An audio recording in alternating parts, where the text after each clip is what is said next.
Do we need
Hello, everyone. Hello. Thank you for the birthday wishes. It's much appreciated. Birthday in quarantine is weird. It's especially weird because, like, I still have a negative Rona test, but Jenny is still positive, which means that we still can't be within 6 feet of each other. So I'm not only stuck in a house, I also can't even, like, have a meal with my wife or, like, touch her. Which is really weird for a birthday. But thank you. I appreciate all the happy birthday wishes. Happy birthday to me. How does my hair look? I didn't get to fix it up before stream started. Am I Itto right now? Am I effeminate femboy Itto? Combing my hair.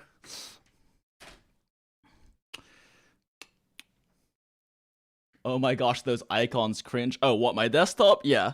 LOL. Mentions Jinx's desktop. Rest of chat. First time.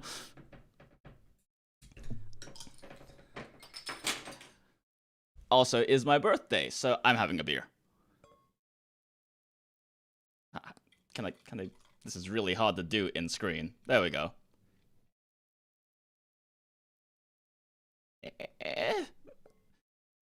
Why is my camera where it is? Okay, anyway. For those wondering, this is a Belgian beer. That's why it's in a goblet.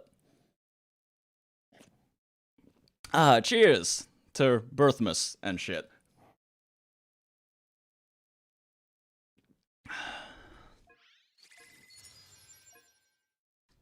Oh shit, my headphones on. One sec.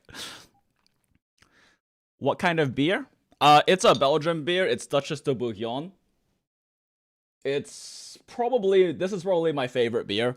It's a Belgian beer, which, honestly, like, with all the cool beers coming out of so many different regions, Belgians still make the best beer, just because they have, like, probably over, is that over a millennia? At the very least, several centuries of beer making tradition. A lot of them are still made by, like, monasteries that have been making and refining their beers for centuries. So, yeah, it's a Belgian beer. It's a Flemish red ale, as opposed to, like, your typical, like, doubles or triples and stuff you get out of, Belgian. So it's more... It tastes like really complex kombucha, is the best way I can describe it. Like, it's a bit earthier and heavier than, like, a typical sour beer, but it's closer to a sour than it is other styles of beer. It's tasty. Did you get any food treats for your birthday? Yeah, I had breakfast steak, and I'm probably gonna have steak dinner because it's my birthday, so that means I'm just eating a lot of steak. I haven't had anything to drink in, like, a week, because I had to make sure I didn't have the Rona first before I actually, like, got a drink, so. Sounds interesting. What's the price point for it? Very good question. I get free beers at work, so I just generally grab a Belgian beer as my, like, shift drink to take home. What is... I know it's on the higher end, but I don't remember exactly how much it is commercial, because I haven't actually bought it in a while. 4-pack's about 20 bucks. Yeah, it's about 20 bucks for a 4-pack, so kind of your... Definitely on your high-end price range for, like, a non-750 sort of thing. My desktop audio working? Okay, yeah, it's working. Okay, well, I guess we do, like, commissions and resin stuff first. Let's check what our luck is like today. Bourbon barrel-aged stout? Yeah, bourbon barrel-aged stouts are really nice. A lot heavier, though. This is a really light beer, comparatively. Like I said, it's a Flemish red ale, but it's very similar to, like, a sour or, like, a more tart saison sort of thing. But it's very earthy compared to, like, a typical sour or saison. It honestly tastes like kombucha. Like, it tastes like earthy kombucha. If you, like, blended some dirt into kombucha, it's kind of what it tastes like, which is why I like it. Happy womb liberation anniversary, appreciate it. Happy Yeetus from the womb? I don't know. But yes, today is the day that my mother yeeted me out of her womb.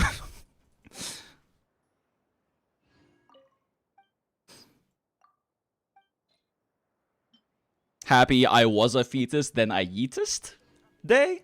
I guess that works, maybe? I don't know. That's modest fortune. For those who don't know, I only do my weekly bosses when I have a great fortune day, so today is just a artifact day, I guess.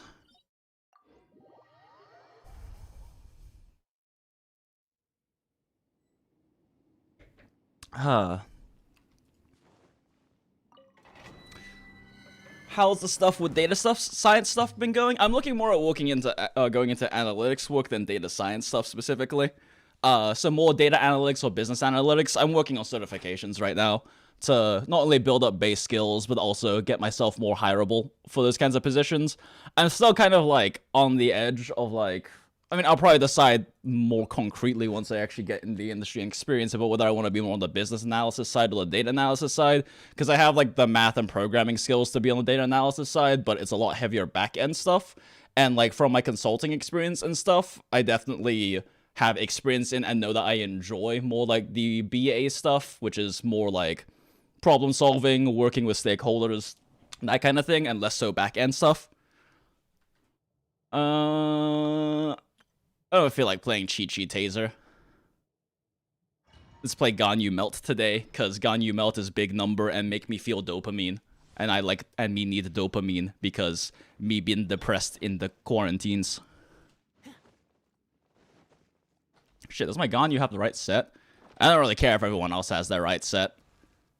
For the most part, but I need to make sure that Ganyu has the right set.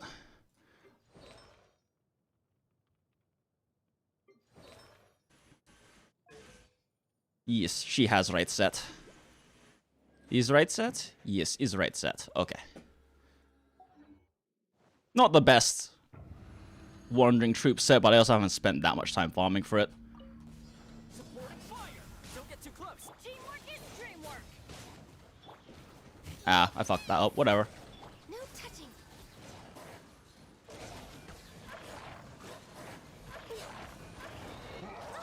Oops. Oops. Shield's down. God, I swear, Thoma's shield is so shite.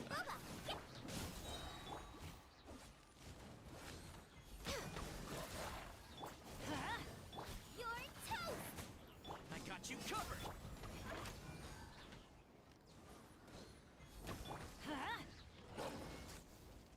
At this point, I just want to make sure I have all my stuff up for next rotation. Ah, Xiangling's a little short on energy. He's okay. First fight of the day, so I'm not doing super. My rotations aren't super tight, but can you please listen to Itto's happy birthday voice line? He has a happy birthday voice line? Oh, that's right. All the characters have happy birthday voice lines, don't they?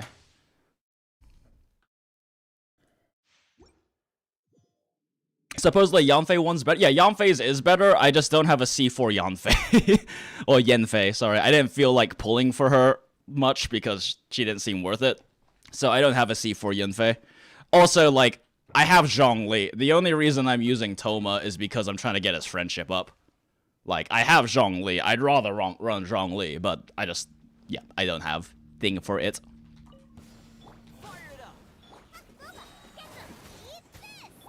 I'm still not sure if it's better for me to actually snapshot this or not, because if I don't snapshot Xiangling, I get an extra Bennett-empowered melt shot from Ganyu, which I think might be more valuable, honestly, just because my Ganyu does so much damage with her empowered shots.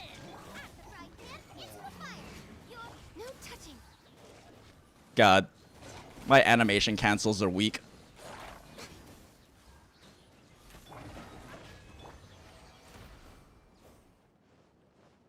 Yeah, when my rotations are clean, this run normally takes me like 40 seconds, so my rotations are very scuff right now.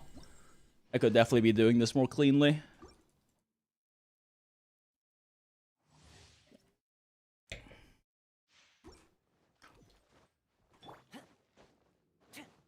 Yeah, literally, this is the only comp I actually use Zhongli in. Like, I don't feel the need to run shielders on any other team, especially in Abyss, because you can just reset. But Zhongli, like, a shielder is kind of mandatory for a Ganyu melt team, just because, like, having to dodge in order to canceling a charge shot to dodge is a huge DPS loss. Like, other characters, okay, I can dodge, keep comboing, whatever, I can dodge, still spam elemental skills, whatever, but Ganyu, losing a second of charge time is generally missing an entire, like, Bennett empowered shot for a un-Bennett empowered melt shot, and it's just, it's like the one comp that you basically have to run a shielder for functionality. Even Hu Tao teams, I don't often run a shielder, because you can just reset if you get hit too hard, but Ganyu it's a huge DPS loss to have to cancel shots, so. And it is huge DPS loss, like. Everybody stand back. Eat this. Access denied.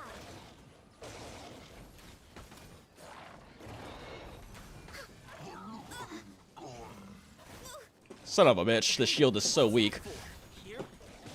Teamwork is strength. Born of ice and frost. Let's light Oh. up. Shit, I didn't expect them to kill out that fast. Actually, I have no idea how fast that run was because I sat around talking for like the first chunk of time.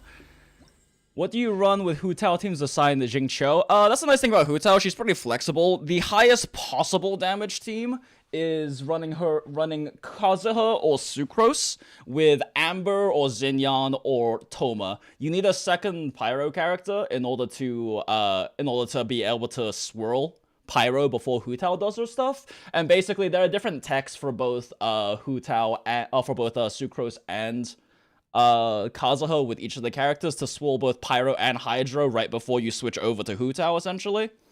Which allows you to have VV plus either EM or damage bonus from Kazuha or Sucrose on Hu Tao's damage. And since Hu Tao's such a burst damage character, like, the 8-second window of VV lines up really nicely with her active damage time. Like, I guess as an example, my Hu Tao with her Staff of Homa on a regular, like, without that Hyper Tao team does, like, 59k per charge shot, roughly, on a crit. With that team, she does over 100k per charge shot. Like, it's a huge damage increase to have VV and an EM boost from Sucrose. But you don't run a healer in that team, and if you have a shielder, it's like Thoma at best. So it's kind of a shit shield. So it's a lot harder to play. The generally considered, like, standard team is to run her with either double Cryo or double Geo.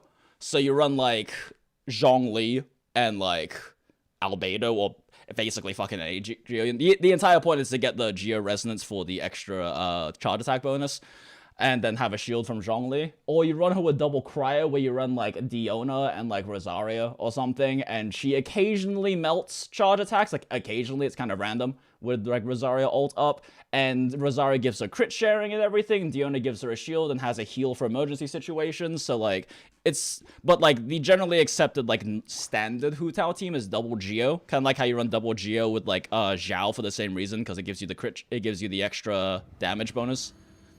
But that being said, oh shit, Bennett's, like, really short on the energy. Well, this is gonna be a slow one. No touching. Shit. Shit. Thoma's shield is so weak. Supporting fire.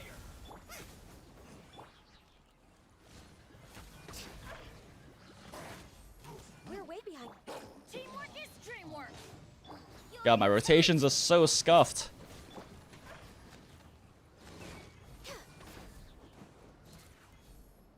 Where are you, motherfucker?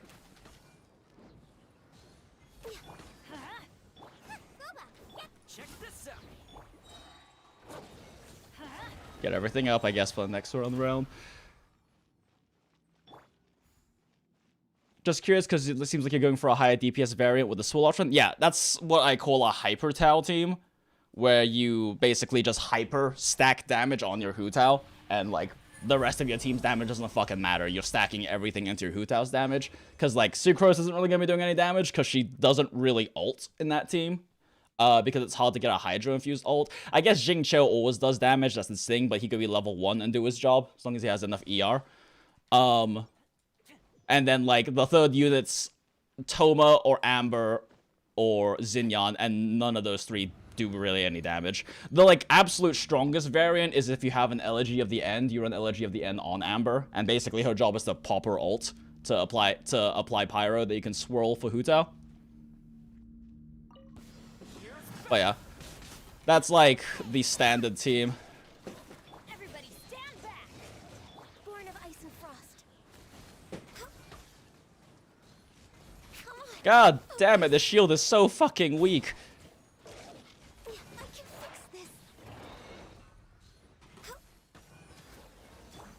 My sense is also like fucked right now. Your teamwork is dreamwork. Don't get too close.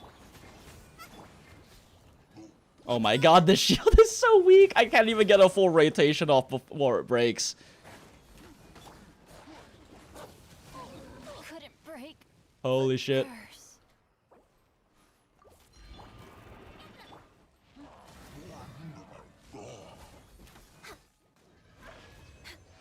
Holy shit. Okay, yeah. Even though I think not snapshotting Xiangling might be better damage if I can get shots off, I can't get shots off consistently because the shield breaks too fast against this many enemies. So I guess I'll just do the snapshot, because at least it's extra passive damage. Happy birthday! Thoma's shield is fine for me as long as I get stacks off early. Yeah, here's the problem. You can't really get stacks easily with Ganyu. Because Ganyu, at best, is going to be doing, like, a normal attack cancel into a charge slot, so you're only getting a stack off literally every 2 seconds. So, like, you can't really get a lot of stacks up for his ult. Even if I'm, like, auto-weaving with the other characters, there's, like, a limit to how much I can do, you know? For Thoma's shield.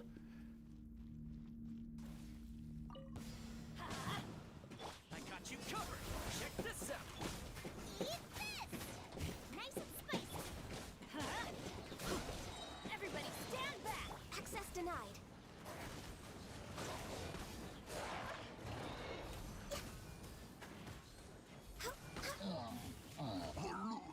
Wait, shoot. I can't. Holy shit, everyone's dying. Don't get too close. Okay, yeah, I forgot. I need to do snapshot on this just so everyone can actually get healed up properly. Born of ice and frost. Holy shit, corrosion is a pain in the ass. Let's light it up. Off we go. Those melts are so juicy. Yeah, they big number. They bigger with Zhongli though, because the red shred is nice since I don't have C1. Ganyu. So would Diona just be a better shielder for Ganyu? Yeah, Diona's shield's thicker. And you get it more often. The only problem is, like, Diona's normally, like, a perfect pairing with Ganyu because she batteries Ganyu, but in Melt Ganyu, you don't generally ult because it eats melts. I mean, that being said, like, in multi-enemy scenarios like this, Ganyu's ult is actually worth using for melt. It just makes me sad when I don't get, you know, big juicy ult or big juicy melt number because Pyro got eaten or something. But technically, this is better Long overdue. against, like, large groups like this. Adventure. Especially because it lets Xiangling occasionally vape, or occasionally... Beverage hurts. Supporting fire. Let's light it up. Everybody stand. Access denied. Especially because it lets Xiangling occasionally melt her damage too. Like I said, it's in multi-target scenarios, it's better to use Ganyu's ult. I just like big number from shooting thing, but... Does Ganyu even need a battery? Yeah, her E's terrible for energy generation. Like, it's... Ganyu's personal elemental energy generation is really bad. Trail of the Qilin has a 10-second cooldown, and it gives you 2 particles on the initial hit, and then gives you 2 particles later when it explodes. It has the same issue as Mona's ult, where, like, 4 particles every 10 seconds is actually really good. The problem is you generally can't funnel the second round into Ganyu because you'll probably be swapped to other units. So realistically, it gives her, like, I think it's 2.6 particles worth of energy funneled into her, because you can't effectively funnel the second round into Ganyu, because generally you'll be in a different part of your rotation when it finally pops 6 seconds later.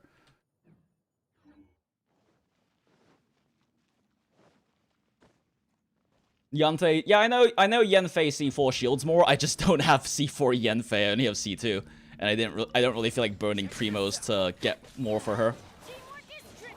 You're toast. Seriously, I didn't get a crit. No touching. All hail. Hey, what was that for? Here? Everybody stand back. Oh shit, did I fire that too soon? I didn't think I got a second off of it. Come on. Focus. Let's light it up.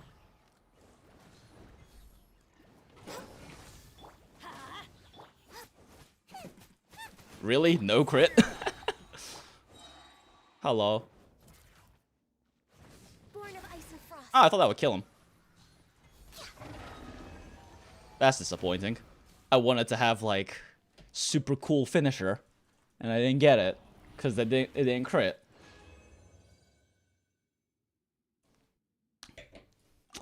Thank you, Raziel, and everyone else for the birthday wishes. Anyone specific you're saving for? Kazuha? Pretty much? Yeah, pretty much Kazuha. I don't really have anyone else I really care that much about. So, like, yeah, I guess basically Kazuha. I don't know. I mean, like, we'll see if new characters look like I want to pull for them. But, like, Kazuha is really the only one. And, like, honestly, I think Kazuha might be the most overhyped character in Genshin. Because, like, yeah, he's good. But Sucrose does his job in basically every comp Kazuha is in. And does it equally as well or better if you don't double swirl. Like, you have to swirl both. You have to know the techniques and the rotations to swirl both elements in the reaction comp for Kazuha to be better than Sucrose at C. And, like, that's a C0 Sucrose. And most people don't know how to double swirl. They just think Kazuha is good. Like, he is really good if you learn how the rotations to double swirl with him. If you don't, he's not great. The one exception is Ganyu Melt that I'm running right now. Kazuha is a strict improvement over Xiangling for Ganyu Melt. And that's the only reason I want Kazuha, is because Ganyu Melt's my favorite team in the game. Because big number is lot of dopamine. A lot of dopamine. And me like dopamine. Or just C2 Kazuha. Yeah, I personally tend to not bother looking at, or like not talk about 5-star constellations because they're so expensive. Like, it's so hard to justify getting investing primos to get constellations on a 5-star when you could just get another 5-star unit for the same primo cost. Kazuha's a better grouper than Sucrose? Not strictly speaking, no. Not strictly speaking. Kazuha's E groups a little stronger than Sucrose's E. But Sucrose also has her ult, which also groups and knocks things up and CCs them. So, in my opinion, I'd say Sucrose is actually a better grouper than Kazuha. Just because she has access to 2. But, I mean, it depends. Kazuha's hold E is a stronger group overall. Like, it has more suction power than Sucrose does.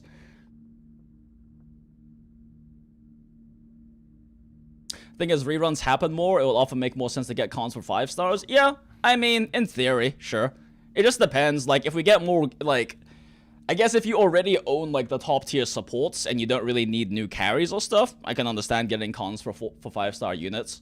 Although that being said, like, I think 5-star characters are a bit overrated, honestly. I think it's much more important to make sure you have the really good 4-star units and their signature weapons. Like, it is more important to get a Jinx with a sack sword, ideally a high refined sack sword, than it is to own any 5-star in the game except maybe Venti.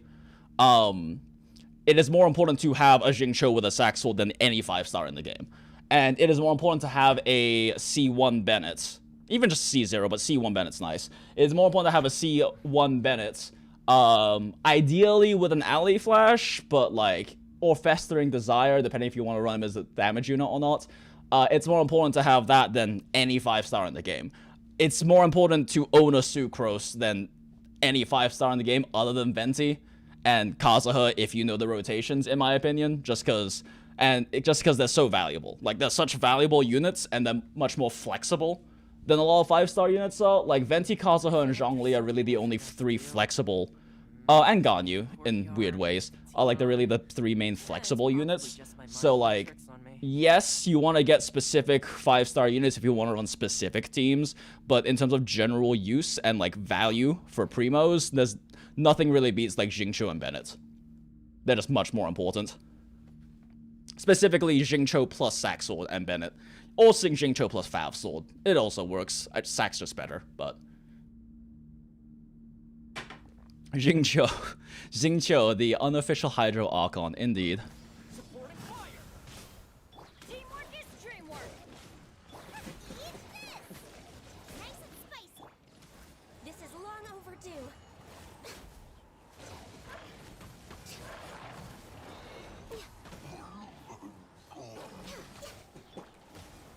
Boba, get them. Right where it hurts. I'm going in.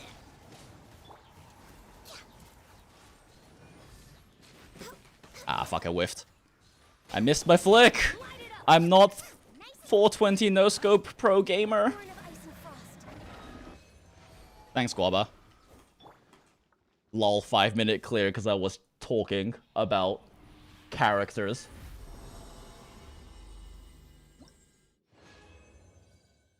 Both the Pyro and Hydra Archon stiff competition from day one. Yup.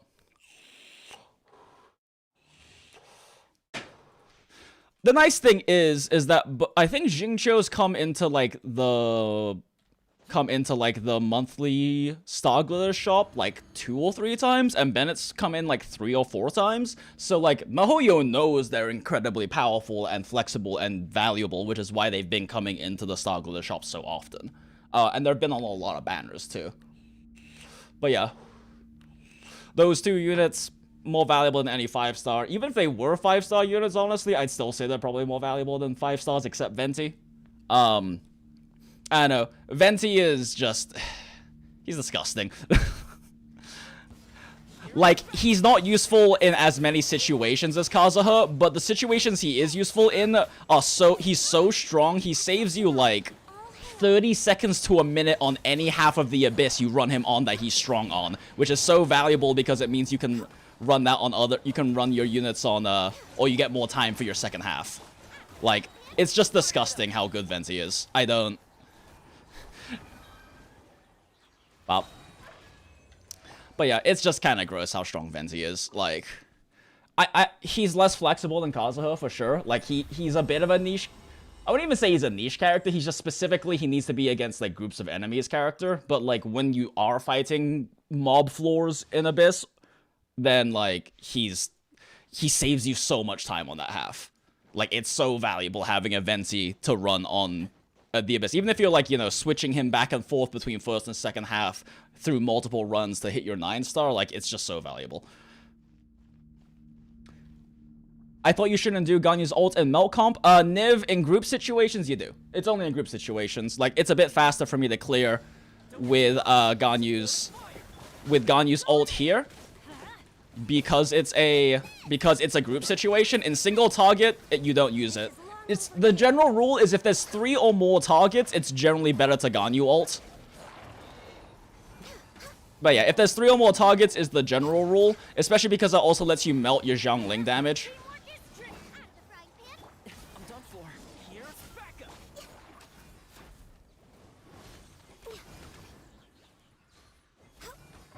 Yeah, it's generally better to Ganyu ult in group situations, but only in group situations. Single target and 2 target, you generally don't use your ult.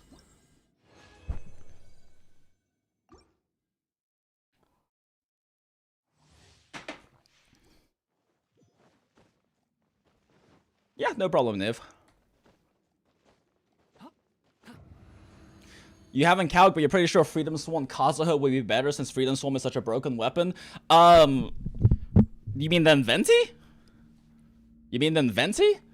Because Freedom Swarm Kazuha is basically stringless Venti, and stringless is a 4-star weapon. Specifically, it's closer to like a high refine Venti, or high refine stringless Venti. Fire it up. I'm going in. Nice and spicy. You're toast.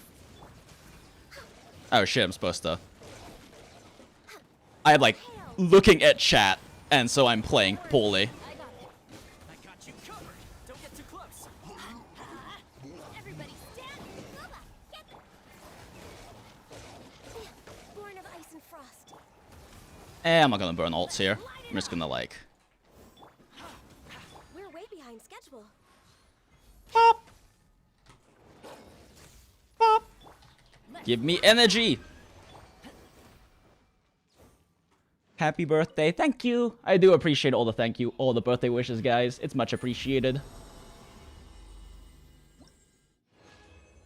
Zhongli is a streamer's best friend for reading chat. True. True. Maybe that's why whale streamers like him so much. Actually, no. The reason whales like Zhongli so much is because their units have so many constellations and 5-star weapons. Like, I'm only running an R1 Amos bow on Ganyu, and honestly, I could switch to my crescent here, and my damage wouldn't change that much, honestly. Because I'm running a melee setup anyway, because of Zhongling. But yeah, like, I mean, I'm running, like, 4- and 3-star weapons. Like, but, like, when you have, like, C6 5-stars and with, like, high refined 5-star weapons, you have so much damage that your skill at rotations and optimizing teams and stuff ceases to matter. And the only thing that matters is whether you die or not. Like, it comes down to, like, especially if you spend a lot of money on the game and you do a lot of damage, but you're bad at dodging.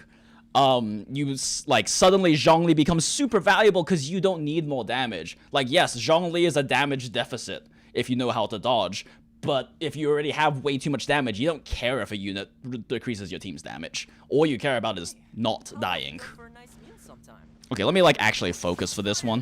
Going in. Let's light it. Eat this. At the frying pan. Hey, what was that for?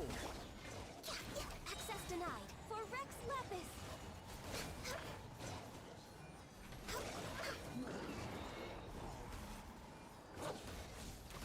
Everybody stand back. Don't get too close. Where'd he go? Born of ice and frost. Hello, puppy.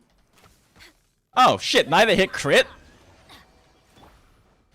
That was not expected. That was a much less cool and dramatic finish than I was hoping for.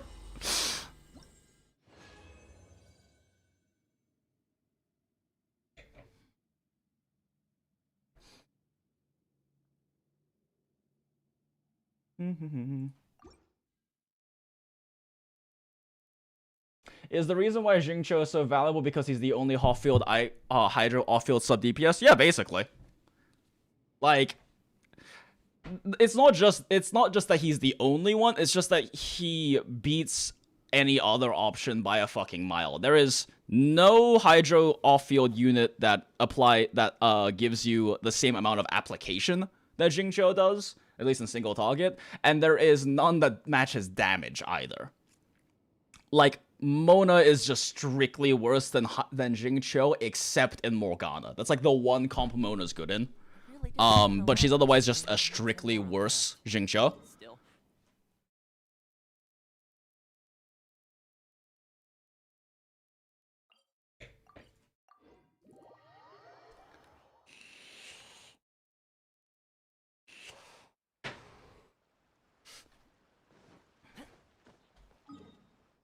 Will Tuner come to the stream? I think we're just, I don't know, we're like doing, he's like doing some separate FF stuff.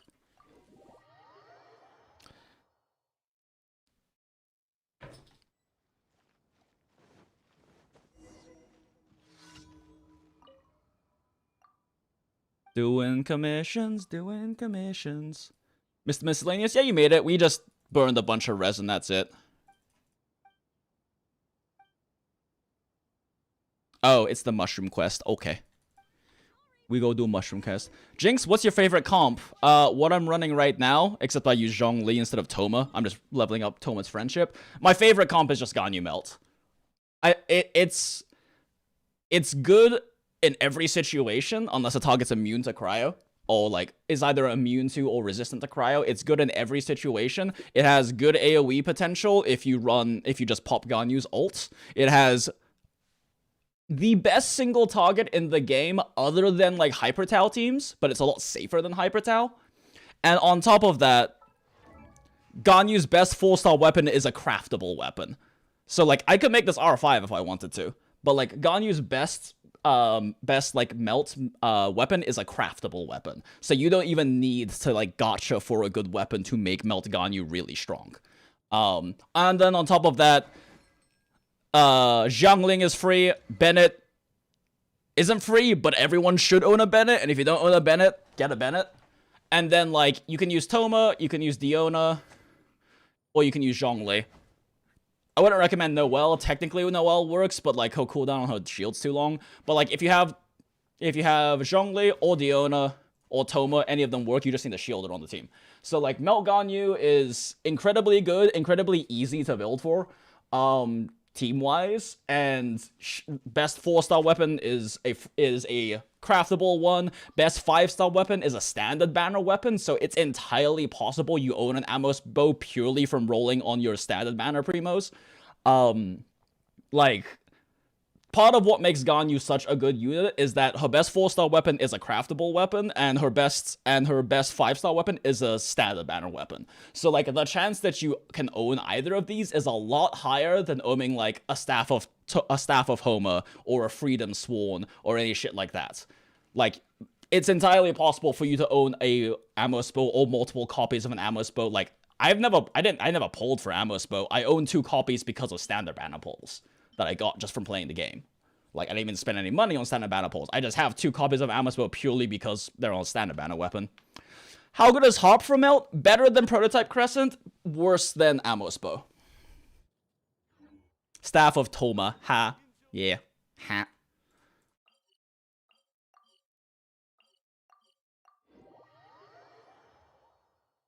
Then there is me, 2 Staff of Homa and no Amos bow. Yeah, I'm not saying, like...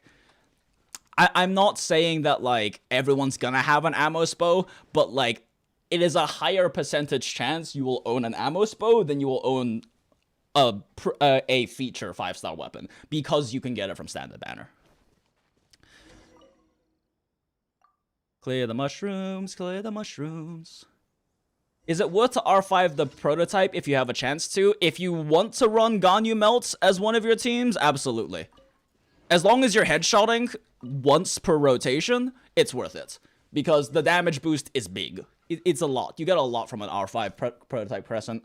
Even though you're getting buffed by Bennett, it's still a lot. Any predictions about the triple Geo party with Goro, Itto, and Albedo? As L4UR is saying, it depends on Itto's numbers. Itto is a no synergy stat check character. Like, he's the kind of character that since you can't, like, try to figure out techniques to VV his damage because he's Geo, you can't, like, vaporize or melt his damage, you can't come up with, like, neat little reaction-based comps. Like, Sucrose Taser is so good not because Sucrose's numbers are good, but because they buffed Swirl, and in a Sucrose Taser team, both Hydro and Electro are present as auras on targets, so when Sucrose swirls a target with Electro Charge on them, she is swirling twice, and also sometimes triggering Electro Swirl, all with an EM build, so you're getting all of this reaction-based damage off of your EM build Sucrose for Sucrose Taser. Like, you can't do anything like that with Itto. He's a pure number check character. Like, is Itto gonna be good or not? It depends entirely on how big his numbers in his kit are. Like, he's a pure stat check unit. So will it be good? I don't know. Probably. Am I gonna pull for Itto? Probably not. I'll pull for like 1 copy of Goro to run with my Noelle because I find it funny to run a Noelle. But like, yeah, I'm not gonna...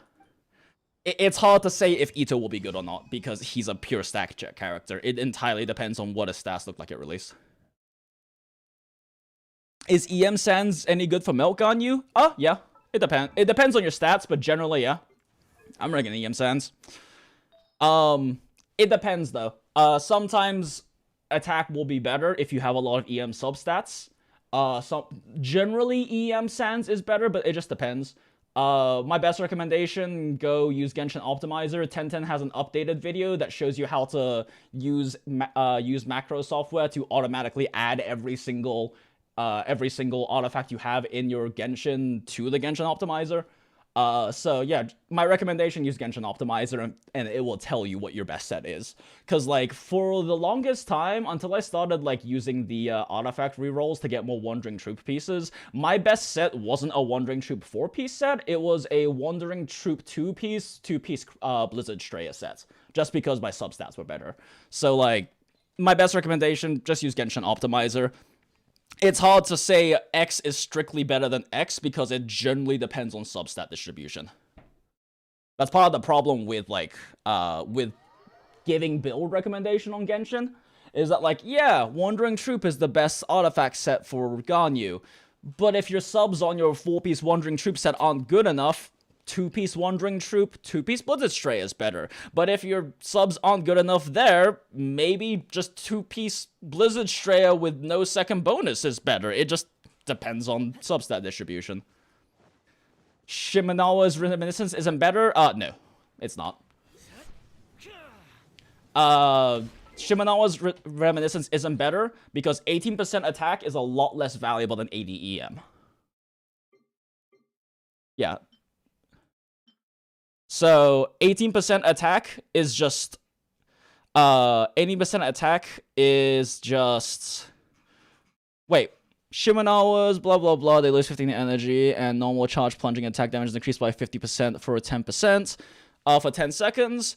Actually, that's a good question. I haven't really seen numbers on Shimenawa's.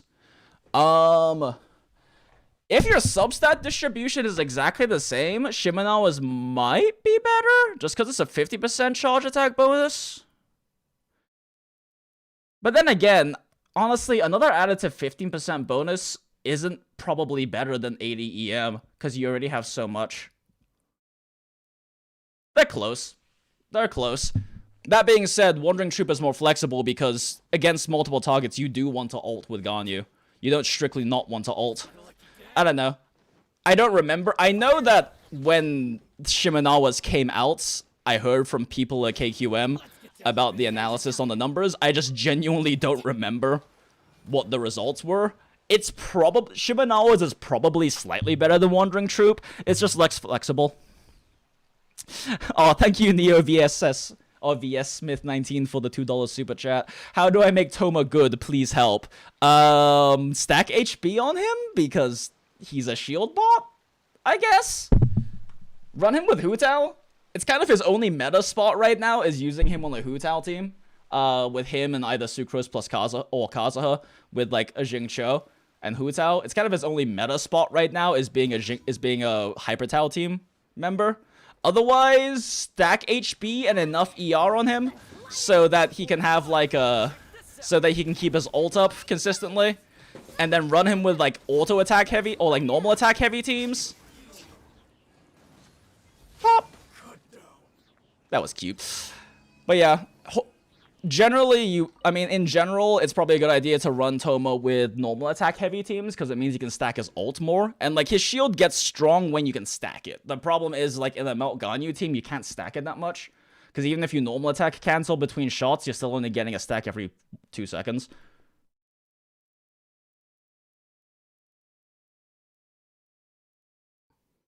Oh, thank you, Alb, for the happy birthday and the very sweet comments. Real quick, is Tangfei better than Thoma? Yeah, I just don't own a C4 Yanfei or Yanfei. Real quick, there was someone who gave us a super chat in the last stream, and I fucking missed it, and I felt terrible about it, so I need to shout them out here. Where is... I want to make sure I quote their name correctly. So yeah, Erwin1 Jose, thank you so much for the $10 super chat in the last stream. You said, I've got $10 on Jenny in the Rona Rumble, get well soon, Mrs. Jinx. Thank you so much for that. It was a really sweet message. I feel really bad because I missed it in the last stream because my notifications thing doesn't work. I stream like, twice a year or something. So, like, my notifications thing doesn't work, and I didn't see it, unfortunately, but thank you so much for that very sweet super chat. I wanted to make sure I mentioned that, because I felt bad.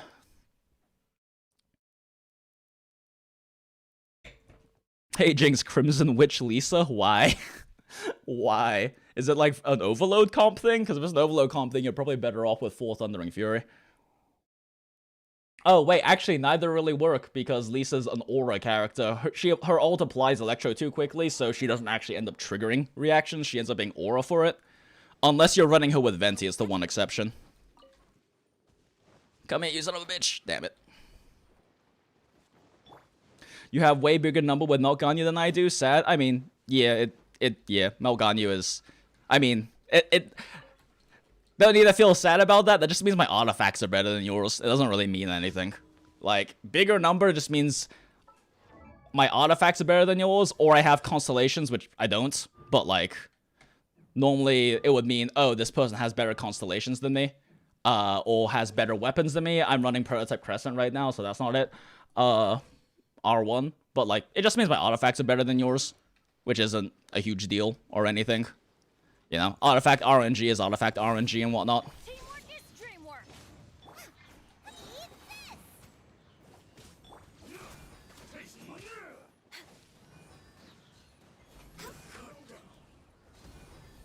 Will you stop standing in the fucking water so I can melt you? Christ. Off we go. Access denied.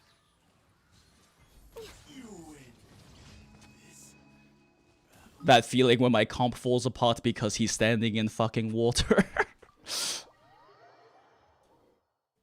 Trying to see if Ganyu is a good pickup for me. Do you already have solid teams? Because the issue with Ganyu is she's okay as a support, but like she's the best carry in the game, numerically speaking and flexibility wise.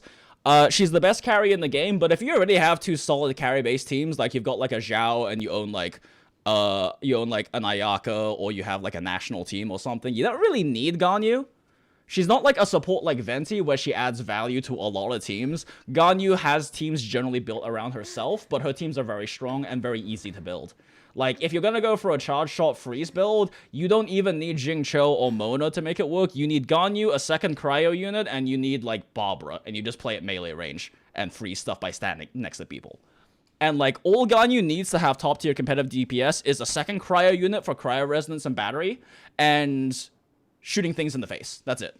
Like, she doesn't even need a freeze team. Ganyu's charge attack like, look at this shit. Talent 10. Ganyu's charge attack shots deal fucking more damage than, like, Hu Tao's ultimate at level 10 does. Look at how much damage this is. It's 622 damage. Percent damage. 622%. That's so much damage just for a 2-second charge up and shooting something in the face. And then you give her 4-piece Blizzard Strayer, and you give her Cryo Resonance, and she gets 55% or 35% crit rates from her artifact set. So, like, yeah. And that's if you're not even running Melt Ganyu. Melt Ganyu is just one of the 2 best single targets in the game. But that being said, you don't need Ganyu if you don't need another carry. Like, if you don't need another carry, she's not a good enough support to justify pulling for her. What would be a competitive auto-attack team? Any driver plus Jingcho and Albedo and Fischl. Like, any character basically can be any character that attacks fast, so non-Claymore characters just make good drivers for Jingcho and Beidou.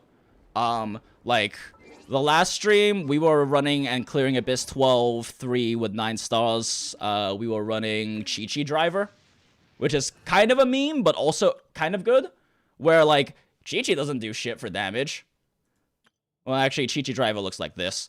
Either Sucrose or Jingcho. Chivalry will Like, never die. you can run Thoma, though. Thoma works. Or you can replace Thoma with, like, Sucrose and hope his shield is enough and run a team like this. Where the fuck is Thoma? Why can't I see Thoma? Where the fuck is... There he is. Like, this would be a good normal attack team. Because Sucrose can swirl the Electro On top of you occasionally getting overloads, it gives you a shield, which helps make up for the fact that this team doesn't have a healer. Beto does fuckloads of damage. Beto is arguably the highest damage unit in the team, depending on situation. If you're fighting 2 enemies at the same time and you have a C2 Beto, she has the highest DPS in the game, out of any unit. Assuming you have a battery for her and she doesn't have to run too much ER, and assuming you have a Serpent Spine or something like that. But yeah, Beto is dumbly good. Another option would be something like, you could theoretically run him on like a Razor team as like the shielding unit for a Razor. So you could run like this, plus like, I don't know, fucking this, and then like... if you were willing to run healerless, you could run something like this. If you wanted to run a healer, you could run like... Bennett... Or you could even run like Barbara or something. Typically, Razor runs Diona. The only problem is if you're already running a Diona, there's really no reason to run Thoma because Diona's also a shielder. Typically, Razor teams run Diona though. But if you wanted to say save your Diona for the other team, that is an option. You could also just run healerless Razor and rely on Thoma's shield to keep you sustained. And run something like this team or something like this team. Something like that. For the Razors. If you have a C6 Fischl, this is a very solid team, though. Yeah, something like that. Like, that's a heavy normal attack-based team. If you really want to run, like, a Kaching driver team, you could run something like this. Again, though, you're lacking a healer, but you could just sub out Beto for, like, Sayu, and that way you can VV Electro damage, and this would be a decent team. Kaching spams charge attacks or N3Cs. So, like, you're either spamming charge attacks or spamming 3 normal attacks into a charge attack. So, like, that means Thoma's shield gets to stack up really nicely. But yeah, just stuff like that. Generally speaking, you can pretty much pair, like, Jingcho and Fischl and Beto with, like, you can barely pair, like, Jingcho and, like, Fischl with basically any unit, and it fixes, and you have, like, a decent normal attack damage team. Just because Jingcho does so much to, like, fix like normal attack damage for teams, just because he does so much damage himself.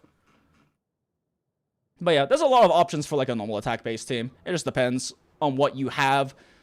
It's sometimes hard to like recommend, oh, you should just build this team, because oftentimes those teams are competing with other teams for units.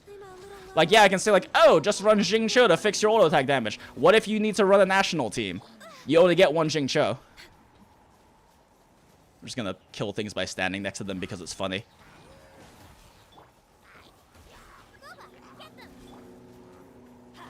Engaging gameplay! Fire it up! Here's backup!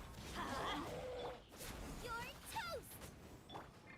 Engaging gameplay. I'm actually just gonna shoot this guy. But yeah, just get Child Firefed. Yeah. Exactly, like, that's Child's biggest value. Child's biggest value as a 5-star, and what makes him one of the best 5-stars in the game is the fact that he saves you a Jingcho for your other team. Like, that is insanely valuable, because the 3 best characters in the game are Venti, Jingcho, and Bennett. Like, it's just incredibly valuable. Oh, that's all my commissions. I've been chatting so much, I didn't realize. Ayaka Morgana? You don't know which one to pull if you have Ayaka Morgana. If you already have Ayaka Morgana, you don't really need any of those teams. Like, you don't need any of those characters. Like, Ganyu is better for Morgana, but not enough to justify a 5-star pull. Really, the question is, which one do you want to pull for your second team? Because Ayaka Morgana is a strong enough team, you don't really need anything else. Oh, well, I guess we started the event quest. Hello. Paimon knows where this one is going. Next, you'll say what? We have a new commission that may suit you. Oh, wait. Is there a new event out? Oh, I guess there's a new event out. Even takeout deliveries on below me. That feeling when we had an Uber Eats event. Additionally, let's see. Sangha requested that I say this. Many people have had their pets disappear, which has seen many commissions come our way in one go. If this matter can be resolved, a generous bounty shall be guaranteed. A generous bounty, she says. You know what, Kaya Simp? Paimon thinks these poor animals deserve to be rescued. And anyway, commissions great and small are all avenues for self-improvement, aren't they? I don't know if I like that voice for Paimon. Anyway, Next on the agenda. let me turn in these commissions real quick. Add Astra. Thank you for Add Astra Abyssal. And Mohammed, Kazuha is only 15 to 80% better than Sucrose if you double swirl. Most people don't know how to double swirl him. Like, he is worse than Sucrose if you don't swirl both elements on your team. He's only better than Sucrose if you swirl both. And, like, whether you do or not depends on how good you are at your rotations. Like, he's strictly equal to or worse than Sucrose if you don't swirl both elements, and you have to know the rotations to do that. Most people don't. Most people just think Kazuha is better than Sucrose because his numbers look bigger. Even though they aren't actually bigger team damage-wise unless you double swirl. Like, the only reason I want Kazuha is because Sucrose can replace him in literally every team except Ganyu Melt. And that's my favorite team. Like, I don't want to pull Kazuha because he's super strong or anything. I want to pull Kazuha because he'll make my favorite team better.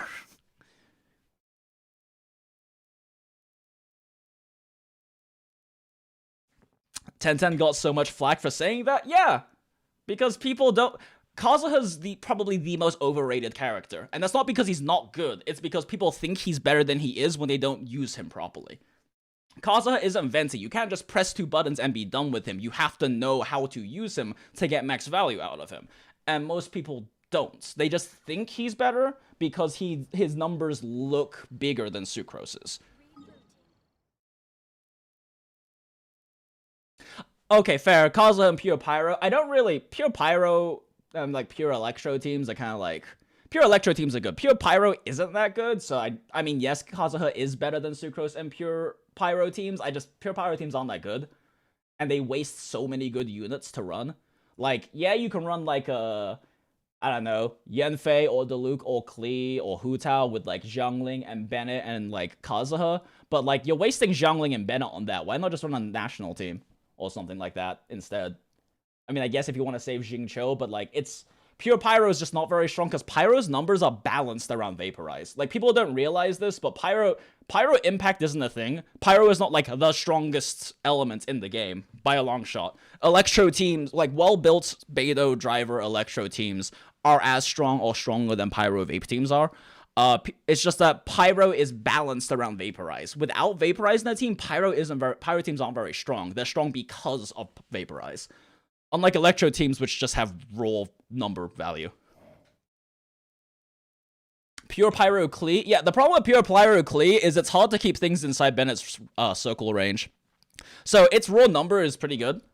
But Pure Pyro Klee has the problem that it's hard to keep things in Bennett's circle. Versus, like, National Team, where you snapshot Bennett's ult. Now it's Cryo Impact. Yeah, Cryo is probably the best element in the game just because Blizzard Stray is broken, honestly. Okay, let's do event stuff, because, like, I've been talking so much that it's already an hour in, and I've literally been, like, I just finished my commissions and my resin, so let's, like, actually go do event stuff. Although that being said, I have to pee, so I will be right back.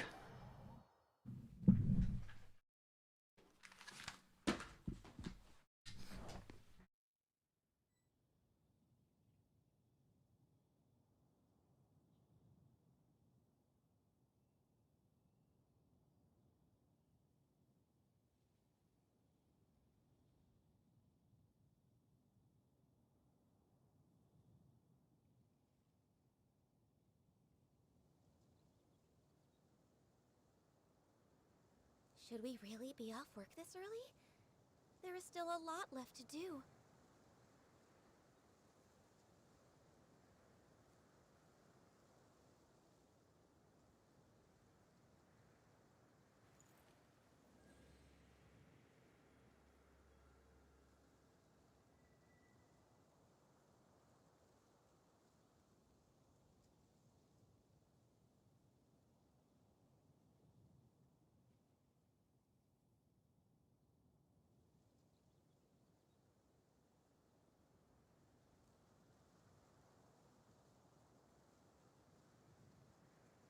you lie on the grass, you can feel the heartbeat of the world.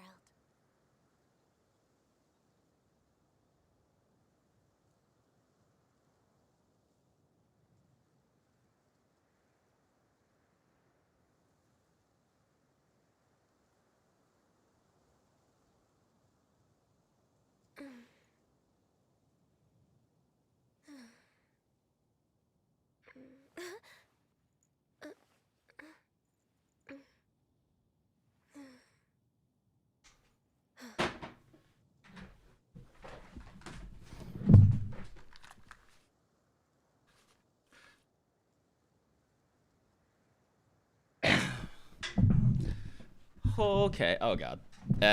My setup is so scuffed. All right, we good? I think we're good. How's my hair look? It's so nice to de-stress. Hair looks fine. Okay. Okay, let's go like finish event quest stuff because I never finish this event quest.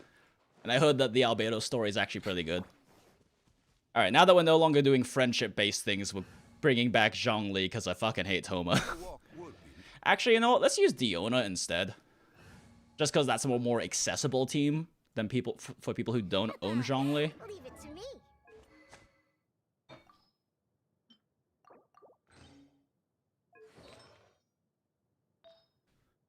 Alright, I can actually run instructors with this comp.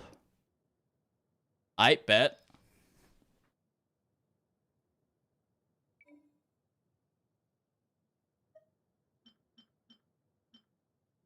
Lol, that feeling when I actually own an instructor's HP set.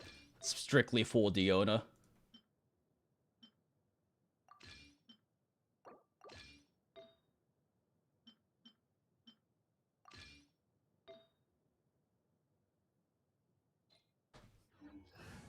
I guess that's right. I need to run, which one is it again? Whatever one has the highest HP percentage. Yeah, this one. Give me that, Thoma. That's right, I can actually run instructors on this comp. It actually works. I don't have a tall character to run around as, but whatever.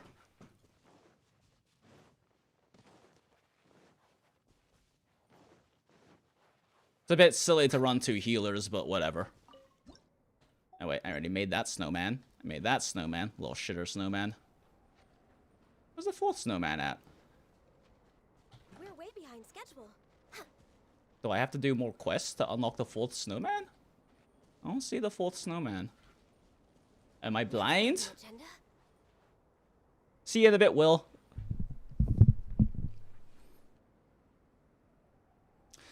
Kaching is the most fun I've had with a character. Yeah, Kaching's a fun character. She's just not super strong. But she's a fun character to play. I really enjoy playing her. Is this it? No.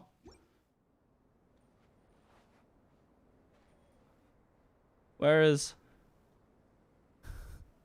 Oh, after quest you get one more? Okay, yeah, that makes sense. Declutter my desktop? No, it's become a meme. It's become a meme now. Isn't that, like, important for content creators to have, like, stupid memes that the people who actually, like, watch stuff consistently are like, haha, I get that. Haha, someone commented about Jinx's desktop. First time? Haha. Isn't that, like, a thing? I don't know. I don't know how streaming works. How does streaming work?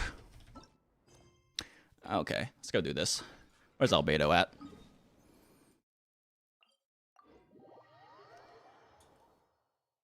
C2 Eula or Song of Broken Pine? I don't remember Eula's constellations, but I think I remember her being a C6 or bust unit. Yeah, she's C6 or bust. If you're getting Eula constellations, C1 is, like, pretty good. C2 is kind of useless. Like, this doesn't matter, because this doesn't change your combo.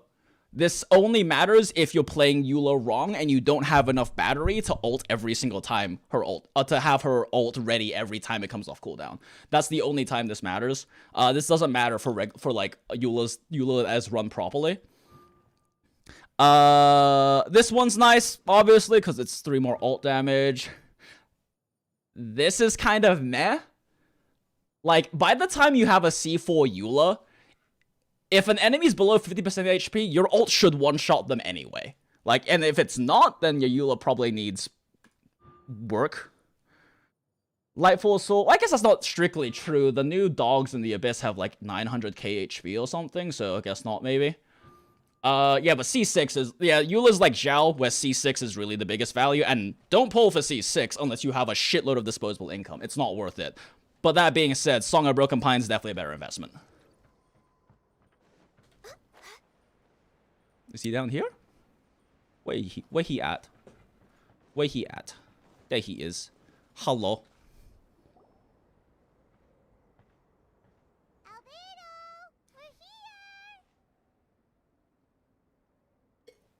Yoimiya is a pretty decent character. She's not bad. Like, Yoimiya's issue is that Xiangling exists and is just strictly stronger than her in the same teams. That's the only issue with Yoimiya, is that Xiangling exists. She's strictly not that bad a unit. Power level wise, it's just Xiangling's overpowered and exists and is free.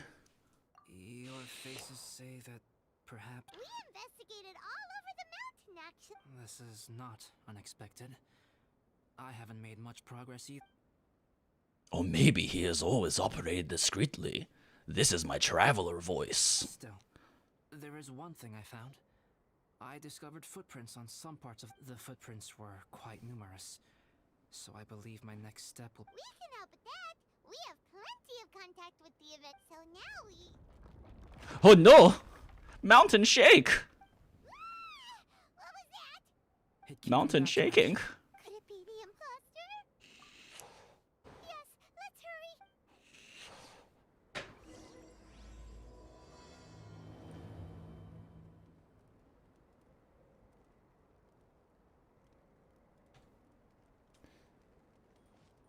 Muhammad's right. Every pyro issue is that Xiangling exists. Like, that's why, like Diluc's problem, Xiangling exists. Klee's problem, Xiangling exists. Well, Klee's problem is you need C6 Jincho to run a vape team, but also Xiangling exists. Hu Tao's problem, Hu Tao's the only one out of all the pyro carries that there is an argument to pull for her, because unlike Xiangling, she doesn't require Bennett. Like, that's the main value Hu Tao brings, is that Hu Tao allows you to save Bennett for your other team. That being said, if you don't want to run Bennett on your other team, Xiangling's got better AoE, and AoE tends to matter more, because we haven't really had single target focus in the Abyss since, like, the PMA Abyss. That being said, Hu Tao is my favorite character in the game, but power level wise, she could use work. Power level wise, the only good reason to pull for her is the fact that she saves Bennett for your other team, which is really valuable. Bennett's the most useful, most powerful character in the game, but I will say I've tried using Hu Tao in this newest Abyss, and she struggles a bit just because there's so much multi-target going on.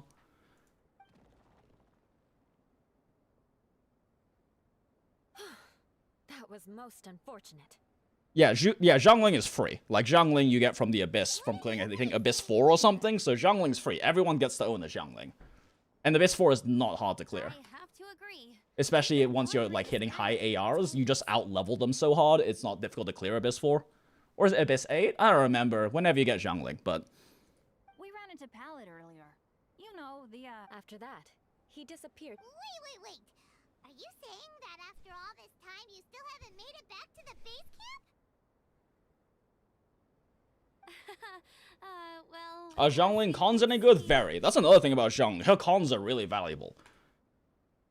There was nothing Her wrong. cons are really strong. Like, every one of her cons, except I think Is it C1 or C2 isn't good. C4 and C6 are really good. C3 and 5 are really good because people underestimate Guaba, but Guaba does a lot of damage.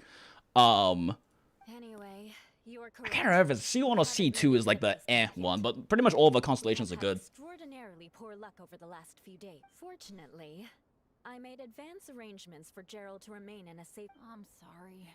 I'm the one to blame for all this. Oh, Bennett is okay. Sorry to create so much extra trouble for everyone. I don't know what to say. Maybe this is the awesome power of fate. It has nothing to do with fate. I agree. I'm not scared to be around you. Yep, we're just used to it now. Besides, it's not like... Really? Of her luck with you. Hello? Am I back? Okay, we're back. Sorry, OBS disconnected for a second. That was weird. We're back? Are we back? Hello? Type poggers in the chat if you can see me. Are we back? We back? See, there we go. There's the first poggers. All right, cool. Oh god, that's a lot of poggers. What have I done? What have I done? You're welcome to a bit of mine too. Although if the last few days are anything to go by, it seems in pretty short supply at the moment. Take some of mine too. You guys. Aw. Thanks. Yeah, you bet. Let me flip a treasure hoarder insignia to test it out. So you can predict your fortune this way? It has two sides, so there's a 50% chance of me getting it correct. Bennett is a math god. Bennett is math archon. There's a 50-50 chance of me getting it correct. Luck all comes down to probability, too. Oh my god, he is a math archon. This is why Bennett is my spirit animal. A lot of you probably don't remember this, but like, in the early days of EN Genshin, I was one of the main people pushing Bennett's supremacy, because he was... Most people don't remember this, especially if you didn't play early on, or you didn't pay attention to, like, content creators and shit like that when Genshin first came out. For, like, the first 2 months, the Genshin's community thought Bennett was a weak character. And, like, in week 2 or 3, I was like, guys, Bennett's broken. My name in Discord for, like, those 2 months was literally a used Bennett salesman, because I was trying to convince everyone Bennett was broken. Everyone thought Bennett was bad when the game came out, because they didn't understand his kit properly.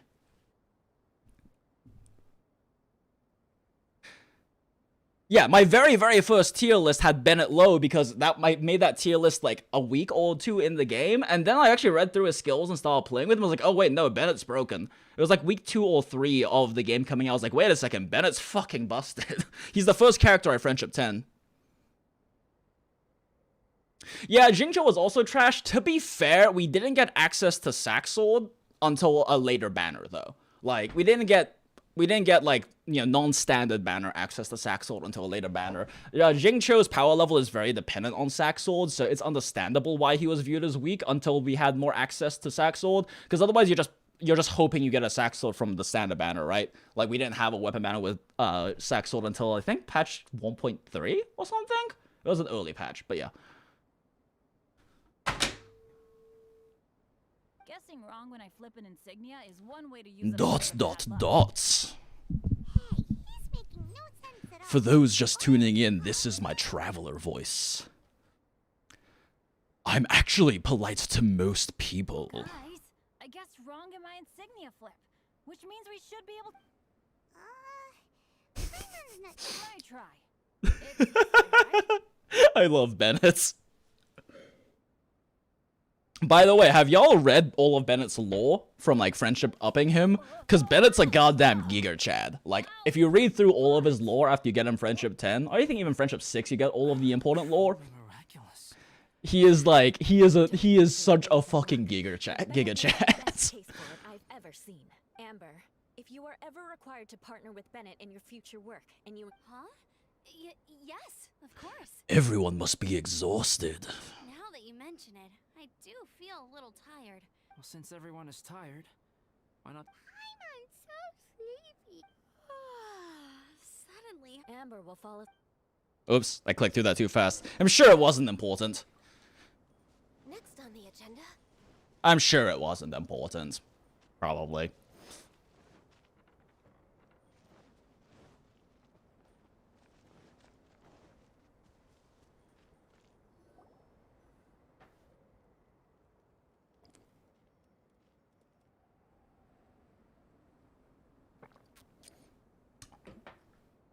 Lol, what's your opinion on racist jokes? I think they're very problematic. I think the only exception is when you're making fun of your own race or making fun of people who are in positions of power. Like, I don't know. I am of the opinion that you cannot be racist to white people, at least in like EN countries and whatnot. But like, yeah, I don't know. Especially like if you're a content creator or you're on stream or something, I think it's very problematic. I am, I guess, more comfortable with, like, I'm Chinese, so I will make jokes about Chinese people sometimes. Not necessarily on stream or whatnot, but I think that is more okay. I don't know. It's still problematic. I don't know. It's a touchy subject. It's a hard one. In general, though, I just don't think... I don't know. Tuna and I have talked about this a lot before. And, like, content creators have... We think, especially ourselves as content creators, we think we have, like, people have... or content creators have a lot of responsibility to be careful about not only what they say, but, like, how their audience is likely to take things, because they have so much influence. Like, as much as people joke about the whole I'm an influencer thing, the reality is, even right now, there's, like, 200 of you listening to me, and then, like, this VOD is probably gonna get, like, at least 5,000 plus views, so there's gonna be, like, at least 5,000 people hearing the stuff I say, and if I say stuff that reinforces negative stereotypes, or reinforces negative behaviors, or enables hateful people or whatnot, that's still on me, ultimately, because I have a lot of influence. Like, yeah, I may be like, oh, it's just a joke, or whatever, but, like, I live in Atlanta. I've been living in Atlanta for the past 17 years. A lot of my very, very close and old friends are black, and I have heard not only from their experiences, but also seen it happen to them, like, lots of very intense racism. And, like, people don't realize that even if you're, like, doing it in good fun or making, like, a black joke or something like that, to some people that's not gonna be, like, you know, that's gonna be, oh, it's just a joke or whatever, it doesn't necessarily affect them. But when hateful people, like the people who are hateful and are racist and are the kinds to call people N-word on the street or whatever, people they've never met and shit like that, or to say stuff like that, people who commit hate crimes, people who do all of this kind of stuff, when they hear that other people make these kinds of jokes and it seems like it's okay, it reinforces their beliefs as being okay. And I think that's problematic. So, yeah, I'm like, racist jokes are like they're a touchy thing. And, like, I think when you are a content creator, at the very least, if you have a lot of influence, like, a lot of people will be hearing what you say or looking at what you do or whatnot, and a lot of people maybe look up to you or respect you, which is the case with content creators. Like, ultimately, I don't necessarily want to be, like, a famous person or something like that, but the reality is, if I say something on a video and it gets 40, 50,000 views, that's potentially, like, realistically close to, like, 20 or 25,000 people, because views aren't always unique, but, like, it realistically, there's a lot of people seeing that kind of stuff, and you have to take that into consideration, I guess. Like, that's why I'm just not a fan of, like, anytime a content creator says, oh, it was just a joke, the problem is that those kinds of jokes help reinforce, and at least in their own minds with, like, actually hateful people, it helps legitimize them. And, like, living in the South, I'm not any stranger to hate crimes. Like, things have gotten a lot better for queer people and for LGBTQI people, but, like, it's still a problem down here. Like, in the city of Atlanta specifically, it's not a problem. But the moment you leave Atlanta and get to, you know, dirty, deep South Georgia, like, it's a problem. The number of friends I have who were disowned and or kicked out of their house because they're queer, I have lost count of. Like, it's still a big problem. So, like, yeah, I don't know. Anyway, that was a huge, serious tangent. But anyway, back to event quest stuff. Oh, I forgot I don't have that many chairs. What's he doing? He is. He's painting a chair. Wait, alchemy can turn painting? What? My paintings are like blueprints. Alchemy simply enables me to omit the magic. It's an elementary level technique. This same technique can even be used to create living beings. Whoa. Well, since you can magically... Can I have one with a backrest from... my back is tired from carrying my goddamn team so hard. No problem. How many of you want backrests?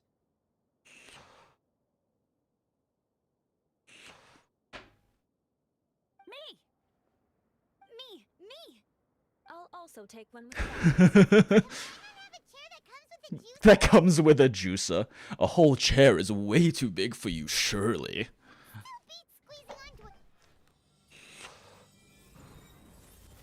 Cool, we have chairs. Albedo is the most reckless alchemist? Yeah, absolutely. Makes me want to stay the night here. You're very welcome to stay overnight if you would. There's still some time before dinner. Get some rest, everyone. Hey now, we can't be letting you do all the work. I can help. Please, put me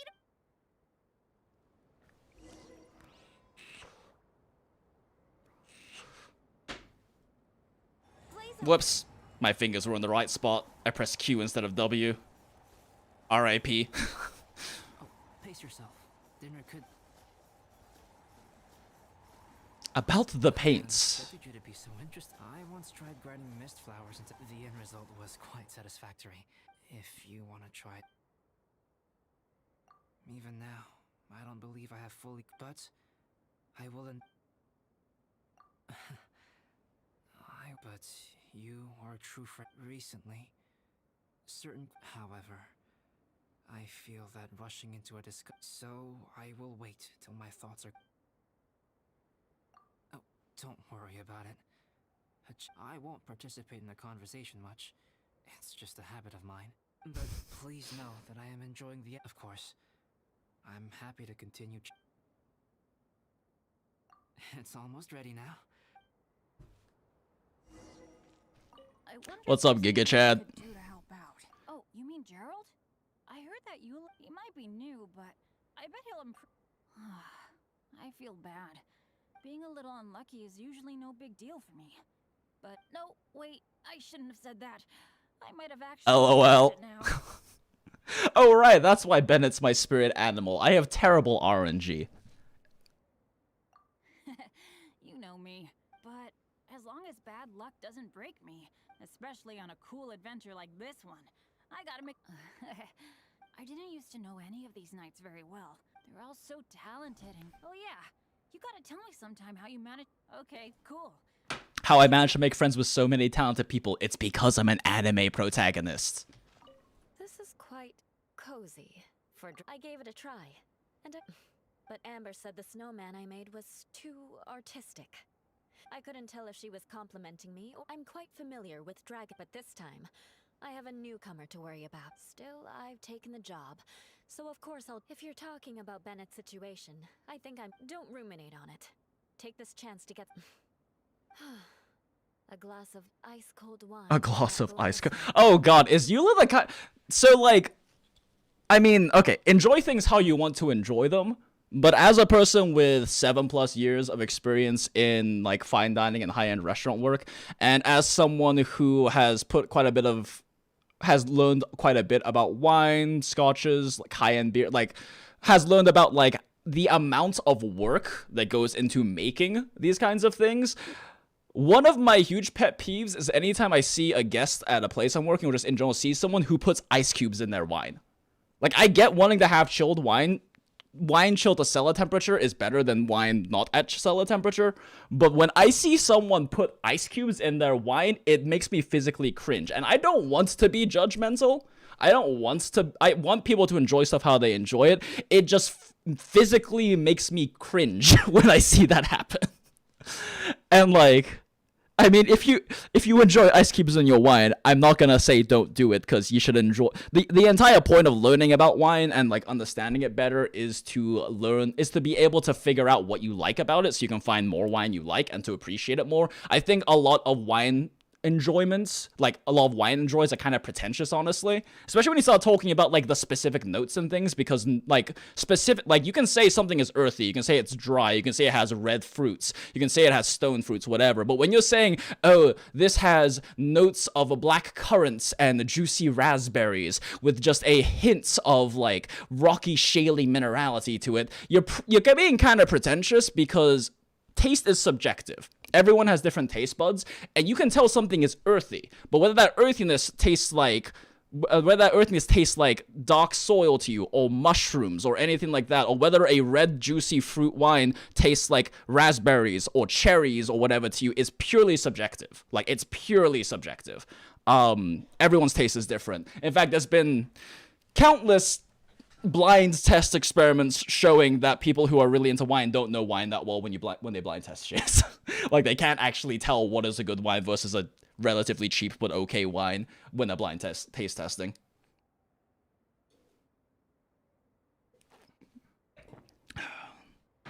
All right, second beer time. Yeah, I've also talked with people who are actual food chemists, where, like, their job is to, you know, help formulate foods and flavor profiles for, like, food corporations.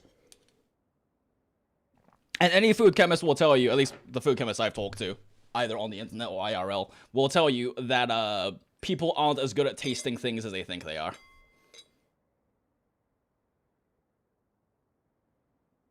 For those who don't know, when you do traditional Belgian service for a Belgian beer, you don't do the angle pour thing, you do a very slow pour through the center because Belgian beers need to have a decent amount of head. Oh, I haven't had an Abbott 12 in a while. Tasty. This one is Bernard's Abbott 12. It's a very class. Is this a double or a triple? I think this is a double, right? Or is this just an Abbott ale? Yeah, this isn't even a double. No, that's right. I have a Westmalle double downstairs. That's what I'm thinking of. But yeah, it's just a Trappist amber ale, but it's tasty. Wait, pouring in different ways affects the taste? Yeah. The reason you do a slow center pour is it aerates the beer more. So, like, if you ever drink any Belgian beer, you have to drink it out of a glass. And, like, I know that sounds pretentious, but if you don't believe me, the next time you get a Belgian beer, drink it from the spout and then pour it in a glass and taste it. The flavor is noticeably different. Like, it is noticeably different if you don't let it aerate. It's actually really noticeable. Like, for example, there is a Trappist, it's not a lager, but it's a very light Trappist, very light Belgian beer. It's called, what is it called? Not Le Chouffe. Why am I blanking on the name? Anyway, there's a beer, it's a very light one, it's more equivalent to like a Pilsner or that style of beer, like a lager. But when I drink it from the bottle, it tastes like pure grass. Like, it tastes like a very light but incredibly hoppy beer. Then when I drink it out of a glass instead, it tastes like a light lager with a little bit of back end of hops. Like, it tastes more like a lightly hopped lager, but when I drink it from the bottle, it tastes like it fucking tastes like an IPA, like a really heavy West Coast IPA. And, like, just the pouring it into the glass makes a huge difference on the flavor profile. And that's not the case for all beers, but for every Belgian beer, that is the case. And if you don't believe me, buy any Belgian beer and try it from the bottle in the glass, and you will notice how big the taste difference is. It's weird. I don't know why it's like that, but it's like that. Also, Jinx, you're quarantined on your birthday? Yup. I gave it a try. Sorry, a long tangent about liquor, about alcohols. I couldn't tell if she was complimenting me or mocking me. I'm quite familiar with Dragonspine by now. Favorite alcoholic beverage? I like a lot of classic cocktails. My favorite's probably a Boulevardier, which is a Negroni made with bourbon or just whiskey in general. It's a whiskey Negroni, so it's whiskey Campari and sweet vermouth. And it tastes like... How do I explain this? It tastes like really tasty herbal cough syrup. And I don't know why I like it so much, but it's like my favorite classic cocktail. But it's called a Boulevardier. It's a New Orleans variant. New Orleans has a lot of French influenced variants on classic cocktails. Like a Negroni is just a classic cocktail, which is gin, Campari, and sweet vermouth. But a Boulevardier is the New Orleans, the Creole variant of that, where they use bourbon instead. And then you have like a classic Manhattan, and the New Orleans Creole variant of that is called a Vieux Carré, which is made with pot cognac and pot whiskey, but otherwise very similar to a Manhattan in Manhattan. Their variant on an old-fashioned is called a Sazerac, where it's much heavier with the Peychaud's bitters, so it gets a red color and a lot of herbaceousness. And then you also do a either absinthe or herb saint rinse on the glass to give it some star anise on the nose. Yeah, New Orleans has a lot of really neat variants for classic cocktails. What's your opinion on roasted caramel whiskey? I don't like sweet whiskeys. That's why I don't like bourbons. Like, I don't mind bourbons and mixed drinks and, like, classic cocktails, but I don't like sipping bourbon. It's too sweet for me. So, like, roasted caramel whiskeys are even sweeter.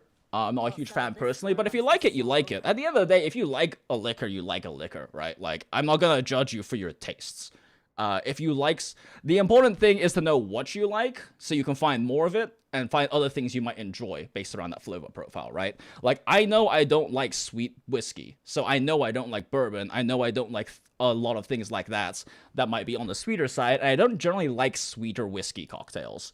But I know I like herbaceous flavors. I like herbal, bitter flavors. So I know I like things made with Campari in them or things with Aperol in them because they have that bitterness to them. How can you all drink alcohol? The flavor of alcohol is very aggressive. That's why a lot of people just drink beer and wine, because it's less alcohol forward. And, like, I'll be honest, like, I can't really sip hard liquor right now because I stopped drinking for the most part when I was a full-time YouTuber. So I spent, like, 2.5 years mostly not drinking. So I've lost my taste for, like, hard liquor, where if I drink a nice scotch right now, it tastes 50% like my tongue is burning. And, like, that's a stage you have to get past to, like, enjoy sipping hard liquor, is you have to get past the this tastes like my tongue burning phase. Because for a while, it will just taste like your tongue burning because your tongue can't handle the alcohol content. And I'm at that point right now, and I don't know if I'm ever gonna try to get past that hump ever again because I don't want to drink that much. I don't want to drink enough to get past the my tongue just tastes like it's burning right now phase. But that is a distinct phase you have to get past if you want to, like, sip scotches and shit like that. So I might never be a scotch drinker ever again, and that's fine. Oh, Chaos Dragoon, I'm sorry. The test came back positive. I'm sorry. It's okay, though. Quite familiar with, but this time, You will get through this as we are, as Jenny and I are getting through this right now. Still, I've taken the job, so of course I'll do what's asked me. I'm coping perfectly well. You should talk to Amber and Bennett. The best recommendation I can give to you, which is something I did today, and I haven't been doing this past week, which is why I've been in a really bad depressive spiral, and I'm kind of pulling my way out of it right now. Make sure you keep taking care of yourself. It's really easy to let yourself go and, like, not take care of yourself and not do self-care and shit like that. When you're in quarantine and, you don't need to be seen by other people, so you don't have to worry about, like, taking care of yourself because other people aren't going to see you and you're just stuck at home and whatnot. But keep taking care of yourself. It's good. Practice self-care. It's good for your mental health. I have been not taking care of myself, so the past, like, 6 days, I've just been, like, horribly depressed and, like, really not treating myself well. And today, I actually was taking care of myself more because Jenny encouraged me to. And yeah, so I made sure I was taking care of myself. I took a shower, I shaved, I ate, I drank enough water, I spent some time doing stuff I enjoy. So now I'm, like, actually in a good shape to, like, be on stream right now. I would not have if I had gone on the stream right after I woke up. Yeah, take care of yourself. That's people, including myself, generally speaking, really undervalue how important self-care is for your mental health and keeping yourself stable.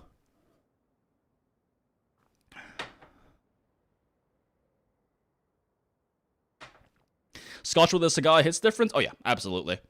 I kind of miss being able to enjoy, like, a nice scotch with a Maduro, which is, for those who don't know, a really heavy type of cigar. But like I said, I don't know if I'll ever develop a taste for hard liquor again, because I don't want to drink that much, and that's honestly fine if I don't. I'm sure this is well with me. I'm coping. You should talk to Amber and Bennett. Seeing how much you can find to talk about, even with Albedo, you must be quite the cop. If you're talking about Bennett's situation, don't ruminate on it. Take this chance to get some proper rest. It's got an interesting finish to it. A glass of ice. Don't mind me. A glass of ice-cold water. Wait, you have a Wait, this bitch has a cryo... What's it called? Cryovision. She can just make any liquid cold if she wants it. Why is she complaining about not having ice-cold water when she can just cool off some water she's drinking? Joel's been doing pretty good. Having people to play with has put him in a good mood. I'll tell you what, though. He seems to have so long as they're playing. Kids always seem to have it. Joel's been doing pretty good. Having people... I'll tell you what, though. He seems to have so long as they're playing. Kids always seem to have endless amounts of energy. It's true. Kids have a lot of energy. I miss being young. I'm like, today I turned 29, actually. And I miss being... I know 29 isn't that old, but... I don't know. At least for me, once you hit past, like, your early mid-20s, you really start noticing how different you are as you get older. Like how different, like not only just like physically, but you really start noticing like you're adulting more at this point, so you realize how much more limited your time and focus and mental energies are. You start really having to think a lot more about bills and stuff like that, and like you start realizing how, I guess, immature you were when you were younger in terms of your worldview and how you looked at things. And I think a big part of that is like after you spend a few years like having to purely take care of yourself and paying all your own bills and stuff like that, you realize how stupid a lot of bullshit is. At least in my case, like, I mean, I've been living on my own since I was 17, but it really took until like my like early mid 20s for me to really realize like how stupid so much like bullshit and drama and stuff really is, when like I ain't got time to worry about this. I got bills to pay, you know? Yeah, you're 43. The adulting is real. Yeah, like I know I'm trying to enjoy it because Jenny and I do plan on having a kid, and I know once we have a kid, like that's another level of adulting. Like that's 18 years of adulting that is gonna be a thing. So like, yeah, enjoy your 29 a lot. I absolutely plan on doing so. It's just, even like compared to when I was like 22 or 23 or 24, like it feels like I'm such a fucking different person. But in a hostile environment like this, even a Knight of Favonius has to keep their eyes up. Still, this has been a pretty unique adventure for me. It's definitely been worth it. You know, which I think kind of like circles back into the whole thing about content creators having to be like conscientious of what they say because of how it influences people. Most of the people I see saying stupid shit, especially in like the Genshin community, most of the people I see saying really stupid shit and not being conscientious of what they're saying as a content creator tend to be on the younger side, like early 20s at best. I'm not gonna name any names because I don't. Tuna and I both agree that we don't want to name names of other content creators, even when we're criticizing things that they do, because we don't want to again, being conscious of what you say. If I name a content creator, anyone watching this video who's predisposed to is gonna go and use that as an excuse to attack this person, and I don't want to do that. Like, I don't want to lead to like a gang squad or something. I don't want to enable people who are like, oh, well, I like Jinx, or I like Tuna, or I like Jinx and Tuna, and they said this person's bad. I'm gonna go negatively comment on all their videos, or go shitpost in their chat stream, or like, we don't want to cause stuff like that. So like, yeah, we both agree that we don't want to mention specific content creators' names unless we're saying positive things. But yeah, there's most of the content creators I've seen who aren't very conscientious about what they say and don't have that. I think a big part of like getting older and no longer being in my early mid 20s is kind of having a better big view, like a big picture perspective of realizing that when I say or do a certain thing, these are the consequences down the line, and it can cause this big overall effect, right?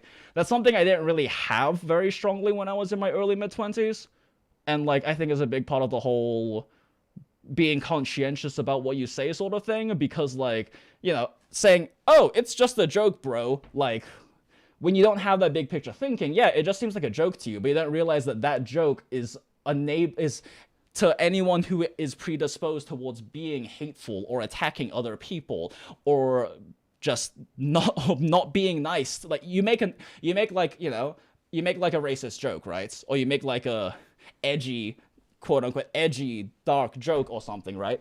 And like, you know, the people that you're making the joke about, yeah, you may not mean anything bad to that person, but any person seeing that video or seeing that stream or hearing about it from other people, if they are predisposed to be hateful to that group, you're empowering them. Like, if I were to make a joke that, I mean, I would never make an anti-queer joke because I'm queer as fuck, but like, if I were to say like the F word or something like that, right? The bundle of sticks word, even as a joke, right? Like, people would hear about that, and down the line, there's probably gonna be someone who has anti-LGBT sentiments or thoughts or whatnot, and that just empowers them because, oh, well, this content creator made this joke because it's okay to make fun of that kind of thing, right? It's okay to, so it empowers these people. Like, when, I don't want to get into politics or anything, but when a certain president got elected down here in Atlanta, my close friends who happen to be black, every single one of them told me that within a week of that election, every single one of them got called the N-word by a random white guy on the streets. Like, no one they had even met before or had any interaction with just yelled the N-word at them. Because regardless of what that individual may have a stance on or whatnot, don't want to get into politics, obviously, but, like, they empowered these hateful people to be hateful because it makes them feel like it's okay. And making those kinds of, like, discriminatory jokes and things like that, as someone who has a lot of influence, like, if I make a joke when if I make an Asian joke when I'm hanging out with a small group of a small group of like 5 or 6 of my Asian friends, right? Like, that's a different situation than me making an Asian joke on stream, or me making a joke like that when thousands or tens or hundreds of thousands of people are going to see it, because some of those people, they're honestly strangers to me, right? Like, most of the people are unfortunately strangers to me, and some of them may be hateful to that group, and I may be empowering them if I say that kind of thing. So, like, yeah, I don't know. It's a lot. I don't know why I got on this tangent, but whatever. But at least what I If this was Twitch, I'd say someone clip that, but it's not Twitch, so whatever. If I can do that well, I know he'd be proud. You know, when I was keeping after he disappeared. But at least what I can do is focus on. Oh, all that? Eula is a good person. As for Bennett. At this point, I'm like speed running through the text. Still, it's kind of nice to have everyone together like this. Sure thing. Bet you're. Lol, Amber. I do also read very fast, though. I was just trying to let the text run a bit slower for stream so people could read it, but now I'm just reading at my own pace, because I'm running out of time for this stream, and we haven't even finished the fucking quest yet. Alright, I gotta light the fucking bonfire. Oh, god of the kitchen, light the fire. Really? This is the one time you don't fucking attack a goddamn campfire? Fuck you, Guaba. Fuck you, Guaba.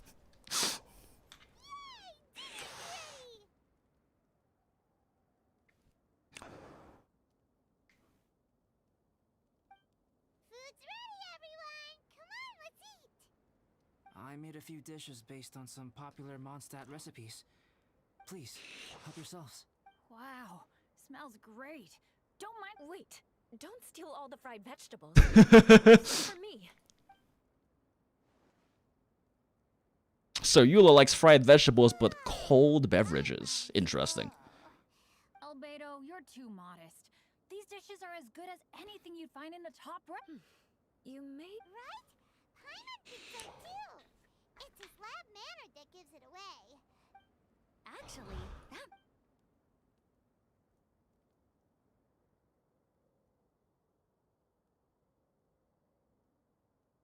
Hello?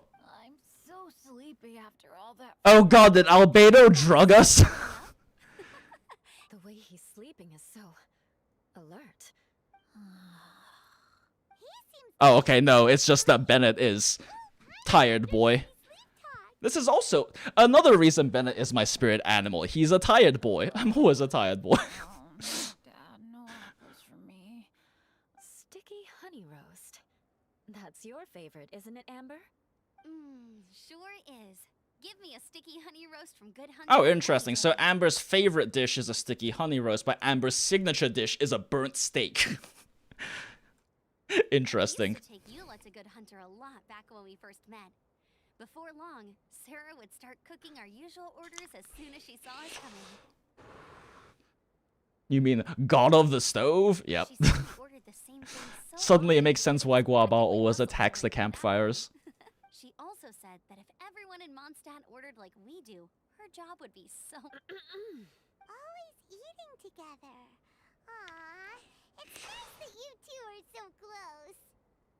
Oh god, Bennett. I just realized when I was looking over at my OBS that Bennett's right underneath of the Yun gif I have playing in the corner, and Jesus Christ, Bennett is my spirit animal right now because he also is always isolated from other people. Sag. Always eat together too. It's a sure... Two people simply simply sharing a meal says nothing either way about the... That depends if it's a one-off meal. Aha! Paimon just noticed something. Whenever Eula doesn't want to... Oh, we've all picked up on that. Didn't know... We are done here, yes? I am free to go, am I not? Then Lol. please excuse me. I have a frozen lake I need to... You're going for an ice bath at this time of night? Wait up! Don't Eula real into that, what the fuck is it called? Maybe we should stay here and Hypothermic conditioning. Eula real into hypothermic conditioning. Eula must be Swedish. She's gonna go from a sauna straight into swimming in an ice lake because Swedish people are fucking insane. No, It's actually very healthy for you. There's a decent amount of research on the directions like I the Come on, let's go together. is it heuretic effects? Basically like the positive hormone effects it's related to it. Oh, thank you so much for the super chat, Pio Trasduel. Happy birthday, and it's sad that Bennett calls his dad that he never met. No. Pio Trasduel, you haven't read Bennett's lore, have you? Bennett calls literally every male adventurer in the Adventurers Guild his dad because he doesn't know his real parents, so he views every male adventurer in the entirety of the Adventurers Guild as his dad. He calls every single one of them his dads. He has plural dads. Yeah, no, he's not oops. Yeah, no, he's not. I don't think he's calling his dad that he's never met. He's talking to one of his dads from the Adventurers Guild. Yeah, no, it's fucking great. Like he is for people who don't know, like again, and maybe at some point I'll like do a stream or something of just reading like Genshin lore because the character lore is really cool actually. But Bennett is canon.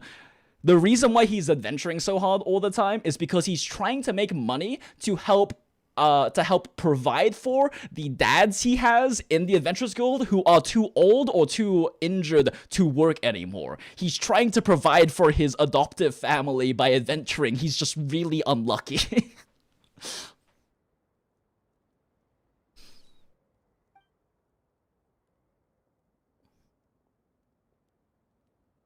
So it's like my dad calling everyone his brother. Yeah, it's kind of like how in like a lot of Asian cultures you just call like any of like the older family friends uncle or auntie, right? Like it's kind of like that, I guess. Although who knows, maybe Bennett actually views every single one as a father figure. Like maybe it's less casual for him, but So much. Oh, hey Dad. I'm doing alright. Wow. Bennett really is okay. Looks like we... Alright, you two. Time to paint.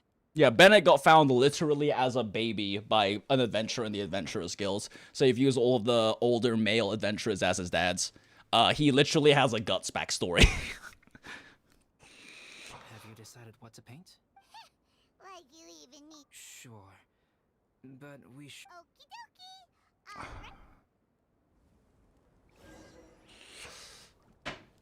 It's already an hour 55 in.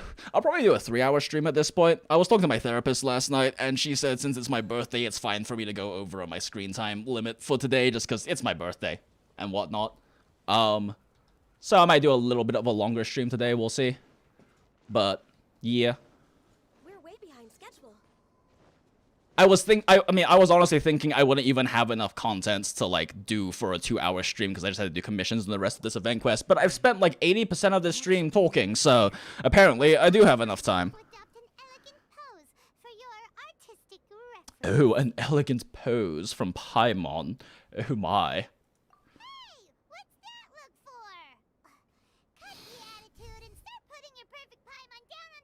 God, a lot of times when I see Paimon posing, it just makes me think of Fumo memes. I hope we get to see his painting. Or I hope we get to see the painting that gets made of Paimon. Please, yes. In your mind eyes, what is written on Paimon's face? Paimon's all out of brain juice. Paimon is monkey. Paint what you see when you look at Paimon. Top quality emergency foods. Done. Yes! Fuck yes. I'm pretty happy with it.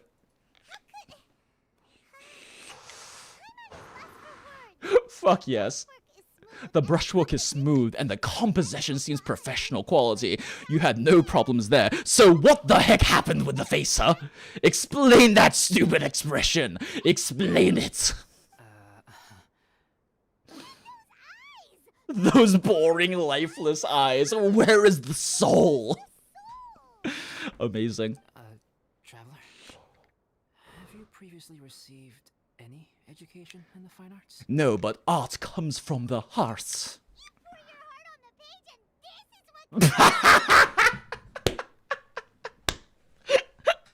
This is amazing. Special, huh? You think special is supposed to look this ugly?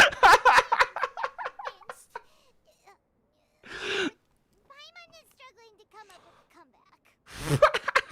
Fascinating. Paimon, if this is not to your liking, I can't... Please and thank you. Fine, fix my art, Albedo. Fix my heart I poured onto the canvas. Since it's clearly not good enough for the art critic over here. Paimon. Oh, damn. Okay. Okay. Okay. Is it bad I kind of want to like draw this now? I'm gonna screenshot this real quick.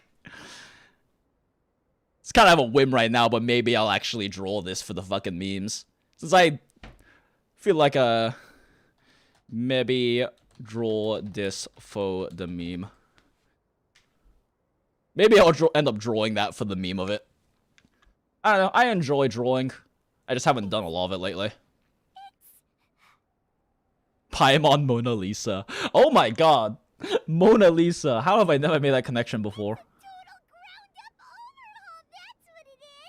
Adding flourish to the finished piece is an essential this is He didn't even retain any of my original painting. He literally just painted over it with white. He reprimed the entire fucking canvas and redid it. You son of a bitch. You remain the core reference point for the painting. So, Paimon. This was my trial by fire as an artist. Thanks, Albie. Oh, I merely added a flourish here and there. In truth, ground up overhaul is more or less... Fuck you, Koi. I mean, Albedo. Paimon looked at it. The more she likes it. Da Vinci? There's a portrait painting. Paimon's gonna show this off to everyone. It's nothing.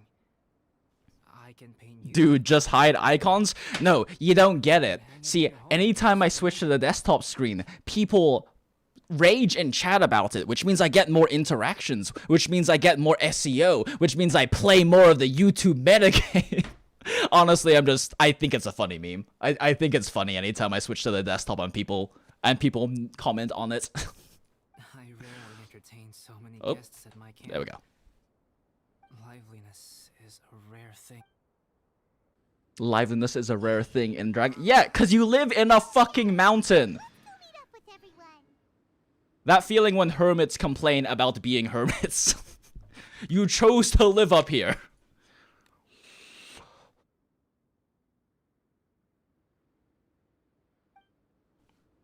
Wait, I should read this. This artwork is, to the last stroke, one made with extreme aesthetic sense.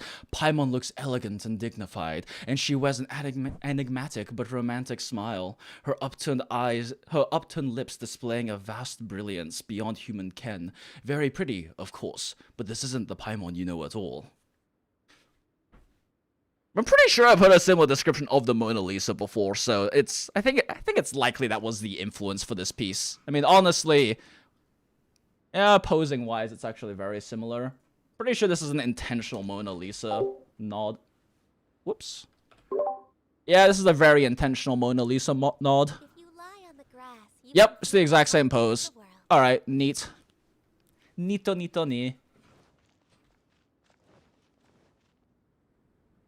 Oh shit, I can't see chat anymore. Hello again, chat. Hey, good Off topic, what vape flavors do you enjoy? Jenny and I vape exclusively menthol. Not even necessarily because I like mint better than other vape juices. It's because it's not sugary, so it doesn't clog up my coils, and it gives you more of a throat burn. And Jenny and I both miss the throat burn of actual cigarettes. Regular vape juice doesn't really give you that same throat burn. Menthols do. I'm fine, as usual. And I didn't even smoke menthol cigarettes back when I smoked cigarettes. It's just, it gives you more of a throat burn. Head down to the base camp. Let's go! If we make good time. I flipped another insignia just outside the camp. Wrong again. So your bad luck is all used up.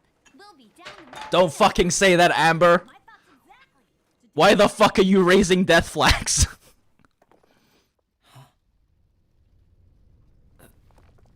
Oh no, avalanche! God damn it, Amber! You raised a fucking death flag! Why would you do that? Why the fuck did you do that? This is why Amber is worse girl.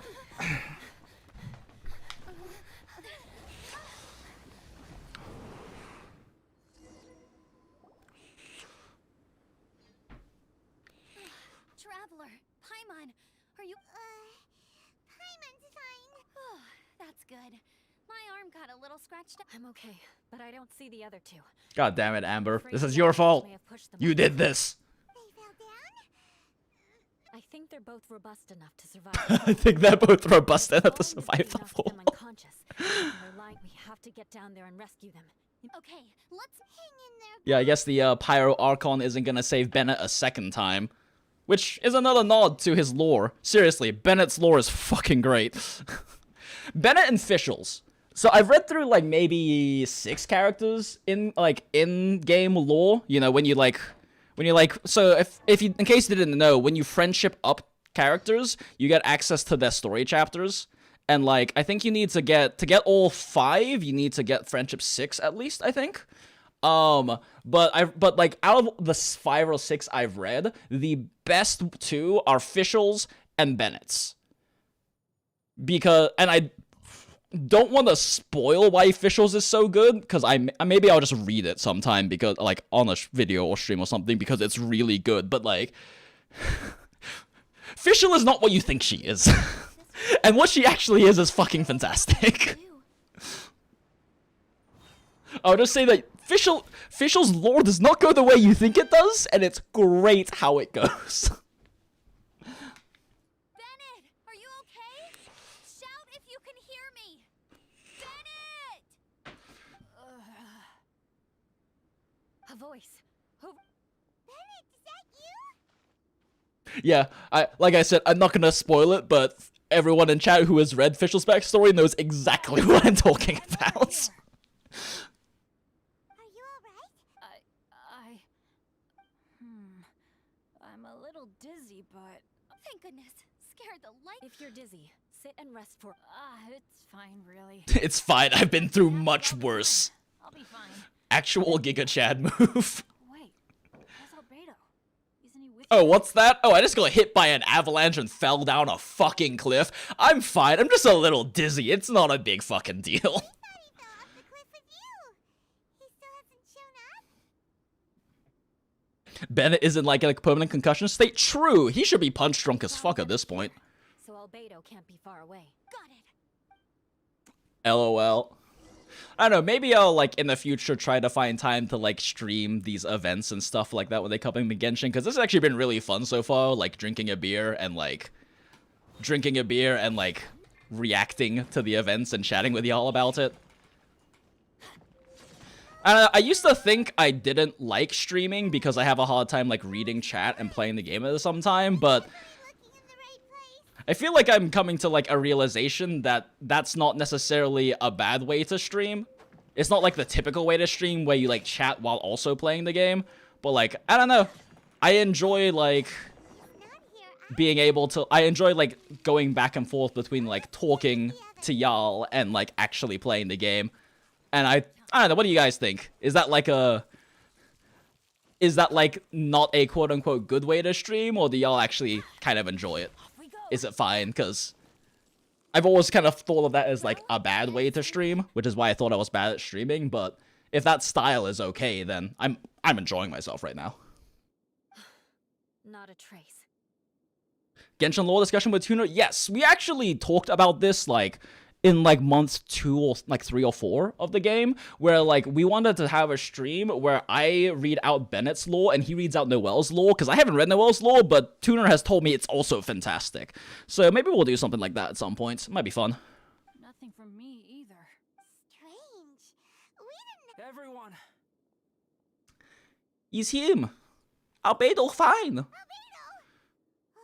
Nothing serious. Okay, everyone accounted for. Albedo probably pulled off some anime as fuck move, like throwing down his isotoma at the very last moment, and then like grabbing and like parachuting down with his fucking forklift to save him from the impact, or some anime shit. It's my headcanon now. Guys, I think it's gotta be because I guess flipping a treasure hoarder insignia isn't gonna be after all. No wonder no one wanted to go adventuring with Oh, it's okay, Bennett. It's funny because no one wants to adventure with Bennett except for literally every person who plays Genshin. I'm so sorry. Don't say that. I'm hardly the lucky type myself. Exactly. Besides, Dragonspine is a dangerous place. Avalanches literally come with the territory. Bad luck Oh, has lol. nothing to do with it, okay? Oh, of course, Amber says that after she rose fucking death flags about it. Traveler, what's wrong? Your face looks... Oh no, did you get hit on the head? Here. Everyone, the incident is behind us now. Why do I feel that Dragonspine has become more dangerous than it used to be? Our top priority now is to get off the mountain and regroup with the adventurers. Whatever further... Agreed. Guys, keep your eyes...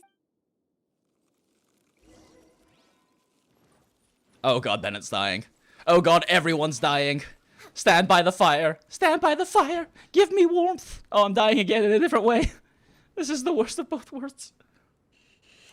Seeing a reaction to the event quest is pretty entertaining. Well, I'm glad to hear. Sus alert. Yep, sus. Bennett acting kind of sus right now. Hu Tao's... I actually haven't read Hu Tao's lore yet. It's one of those things... Ooh, I can sit. Aww. Oh, look at Ganyu with the cute little black and red horns. Aww.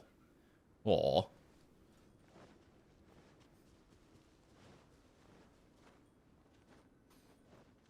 He'll use the Bennett burst? No! We've been heading in It that is direction. suboptimal to use Bennett burst not in combat. I refuse to use it out of combat. I want some bowl of hot soup. I hope we can all get there safely.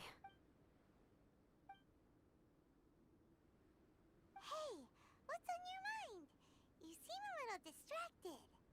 Something's up, isn't it? Are you hungry, cold? Should Paimon hug your head to warm you up? Someone hug your head to warm you. My god, she is a living stuffed animal. I don't think I've spent so much time on Dragonspine before. It sure is cold, but the view is amazing. Isn't it, Eula? Jinx, are you Filipino? No, I'm Chinese. I'm Chinese, although I've been told I don't really have super Chinesey features, whatever that means. I often get mistaken as, like, Korean by a lot of people. That might just be because we have a high Korean population in Atlanta, though. Like, I think Koreans are probably make up the biggest Asian percentage in Atlanta. I haven't actually seen stats on that, but it feels that way. And then when I don't shave, I actually get mistaken as, like, Hispanic a lot, weirdly. I think it's because, like, you can't really tell because of the lighting, but I'm a little bit more tan than, like, a typical Chinese person would be, so. K-pop star, oh. Well, I am effeminate, so. And China's literally banning effeminate men, so. God damn it. I love my Chinese heritage, and I love my Chinese culture and Chinese history. I really love, like, I've learned a decent amount about Chinese history and culture, and I'm proud of being Chinese. The Chinese government's such a fucking shit show. Anyway, no politics. Moving on. Eula? Sorry, I wasn't listening. I was just thinking, whenever I've met up with you at Dragonspine in the past, if it were a little warmer and a little safer, I bet this I agree. People are put off by the cold and have an aversion to danger. They don't realize... Albedo, is this the way... Yes. I think there are several routes in this area. Does the path fork off here? Oh no, Bennett has concussion. Kinda dizzy too. I keep thinking things are swaying a little. Maybe. Oh man, we're all really dizzy. Could this have anything to do with the fact that we were literally just in an avalanche? Nah, I'm probably just hungry. Either path will work for us. The smaller trail is less worn in. Follow me. God damn it. I wonder if this has anything to do with the avalanche. Nah, it's probably because I just worked off that goddamn meal we just had. Glory to the CCP. God damn it, fuck you guys. Yeah, true, my social credit points just dropped. Wait. Yep, as Indestructi Soul said, heritage/culture does not equal approving of the government. It doesn't. I grew up on Jet Li's historical kung fu movies. I only know as much as I know about Qin Shi Huangdi, because of what's a hero. Trying to adjust my camera a little bit. I was sitting on my feet for the longest time, and now I'm not. So why is it so hard? No. Oh god, what have I done? Okay.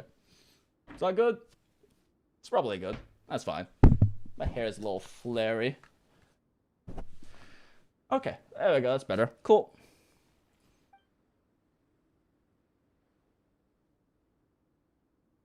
Man, I really feel like I should have been like... So I've been playing the fuck out of like Tales of Arise during quarantine. In fact, I've almost finished Tales of Arise, and I really feel like I should have like streamed it or like recorded it, just because like Jesus Christ, that plot is so goddamn anime. Like, it's fucking great. Oh, you noticed. Chaos desktop meta. Chaos desktop. Over a little thing like this? No problem at all. Health and safety always. Okay, sorry for this. Yeah. Albedo's like, these normal humans have to rest? What? I, a homunculi, I do not understand.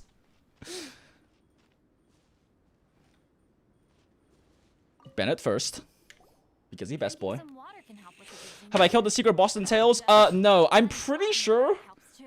I'm about to enter the last level. I don't want to, like... It's a relatively new game, so I don't want to spoilers. Let's just say that I'm in... Yeah, how do I say this without even, like, having a hint that's a spoiler?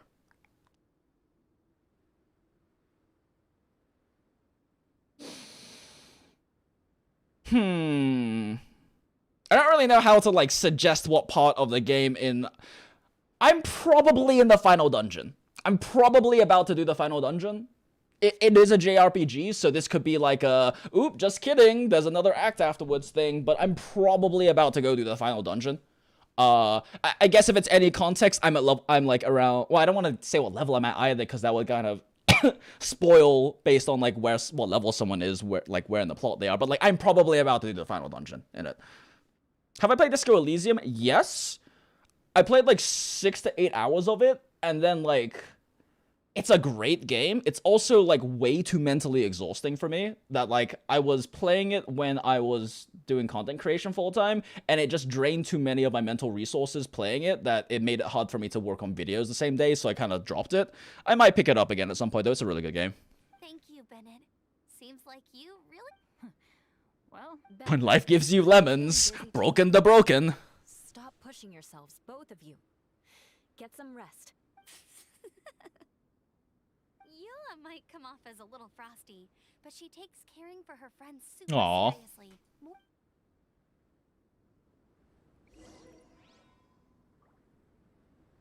At some point, people were giving 1010 shit, saying he's fake being Chinese. What? Really? To be fair, a lot of people don't know. 1010 doesn't face cam, and like, I didn't face cam for a lot of my content creator full timing time, so like people were like I used to say like very nice and like stuff like that, right? Which like, I mean, I am Chinese, and like it's the kind of thing that like that's literally how my like family members pronounce it. For what it's worth, but like a lot of people didn't realize I'm Chinese because I haven't face cam for a lot of my time on YouTube and whatnot. There were only like a handful of Monster Hunter streams I probably face cammed for, just because like when I started content creating, I wasn't working out, but I also wasn't like on my feet 7 hours a day doing restaurant work anymore. So I gained weight and like wasn't taking care of myself, so like I didn't feel good being on cam. Because I'm now like back in better shape and stuff, I feel comfortable like being on face cam and stuff like right now. But a lot of people didn't realize I was Chinese, so they thought it was like super racist when I said that. And I don't know. I guess that kind of comes back to like, kind of swings back to the whole like racism thing of like, in the past, I didn't really feel that much about like, you know, I've always viewed like, personally I've always viewed that like, at least from my experience being like an ABC, an American born Chinese. I mean, I spent 12 years growing up in England, but I was born in America. Like being an ABC, I never really felt like anti-Asian discrimination was that bad, because like, it's similar to like the whole like, in my opinion, you can't really be racist to white people because they're the ones who hold the majority of the power in the systems. And like Asians are like, in my experience, are like second the most privileged race. Like, at least, again, in my experience being fluent in English and whatnot, the worst discrimination I ever faced being an Asian person was people thought I had a small dick, which LOL. People thought I was bad at driving, which is true, I am bad at driving. And then people thought I was smarter than them because I'm Asian. Like, the fact that I'm Asian helped me so much in my consultancy career, back when I was a consultant, because of the fact that clients I would talk with, either to acquire them as clients or in contract meetings, would automatically assume I was good at IT work and automatically assume I was smart because I'm Chinese. And so, like, I never really experienced much issues with, like, Asian racism. At worst, like, you get a few stupid, like, het normative jokes about having a small dick or something like that, which, whatever. But, like, generally, it often worked as an advantage for me. But I kind of have been reevaluating my position on that, just because, like, post-COVID, there's been problems with, like, anti-Chinese sentiment because of, like, especially in America, where, like, certain politicians pushed, like, COVID being the Chinese flu and stuff like that. And so there's been a lot more anti-Chinese sentiment, especially in, like, the more red and like southern states in the US, that like I'm reevaluating my position on it, because like I personally had never really experienced much of anything in terms of Asian racism, but it's gotten worse. So I don't know anymore, but it's gotten worse. It's pretty bad in Australia too. Yeah, that's what I've been hearing, because I have a lot of friends in other countries, because I was a content creator. Like, I know a lot of people from different places because we hang out on Discord and shit like that. And so, like, I've been hearing just more and more about how, like, anti-Chinese sentiment, which translate into anti-Asian sentiment, because most people can't tell what kind of Asian you are from looking at you, that there's been more problems with it. So, I don't know. That's why I don't know how I feel about, like, the whole, like, very nice things and things like that anymore, just because, like, I don't know. It's messier now. It's like, it's definitely messier now with the fact that like anti-Asian sentiment is more of a problem, and that like there have been reports of hate crimes against Asian people and whatnot that have actually been happening, which like was a very, very like infrequent thing in the past. And like, I mean, it's probably still infrequent, just media blows it up, but it's definitely gotten worse. So I don't know. Maybe seasoned veteran. I sense it too. Something seems... It might be imprudent to speculate. Traveler. Oh no! I think... Oh no, is this Albedo the fake? Oh shit! Oh shit! He had us fooled! We have been fools! Oh no! He fed us meal! Oh no, he fed us meal, but he evil! Oh no! So, one great thing about Tales of Arise, you know how we have like these like, oh man, this is such a cool cutscene, I wish I fought like this in the actual game, right? Like, I was like, oh man, I wish this was what I was like actually fighting in Genshin Impact, right? That's what it's actually like in Tales of Arise. Tales of Arise's combat system does an amazing job making you feel like you're in an anime fight scene. Like, it does a fantastic job with that, except for boss fights. That's a whole different story, but like the normal combat really makes you feel like you're in an anime cutscene, and it's really great. Oh shit! Bitch tried to spirit bomb. Bitch tried to spirit bomb. But the other Albedo wasn't gonna let him do it. Like every goddamn enemy protagonist normally does when someone's charging up a super attack. Oh no!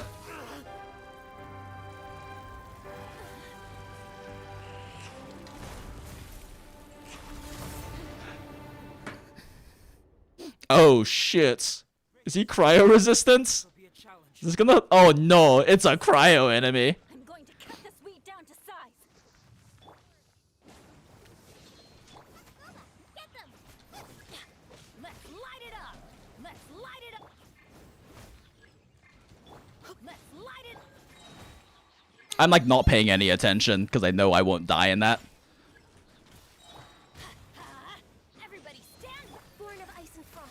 Okay, let's see. How hard do I hit this guy? Oh. I don't, apparently. The fried pan. Whatever, my Bennett's strong enough to carry. It's whatevs. Shake his hands. Can't handle your drink. Huh. Wait for cryo. Oh, come on. Fucking... There we go. More this dream work! Off we... Nice and split. Okay, well, Bennett can carry. It's fine. Oh, I was invulnerable during that moment? Okay, that makes sense. Whatever. It's fine. It's fine. True, I probably could have popped Ganyu's ult there just to melt enable my Bennett. Oh wait, no, my Bennett's C6, so I can't melt enable him anymore. Oh well. Oh, thank you, William Wells, for the $5 super chat. Holy cow, I finally caught you live. Thanks for... Actually, you know, I should read super chats in, like, a bedroom voice. Holy cow, I finally caught you live. Thanks for being my Monster Hunter math guy over the years. You're welcome. Thank you so much, William Wells. We appreciate the $5. Is everyone alright? We're fine. But can you please tell us what's going on? I don't understand.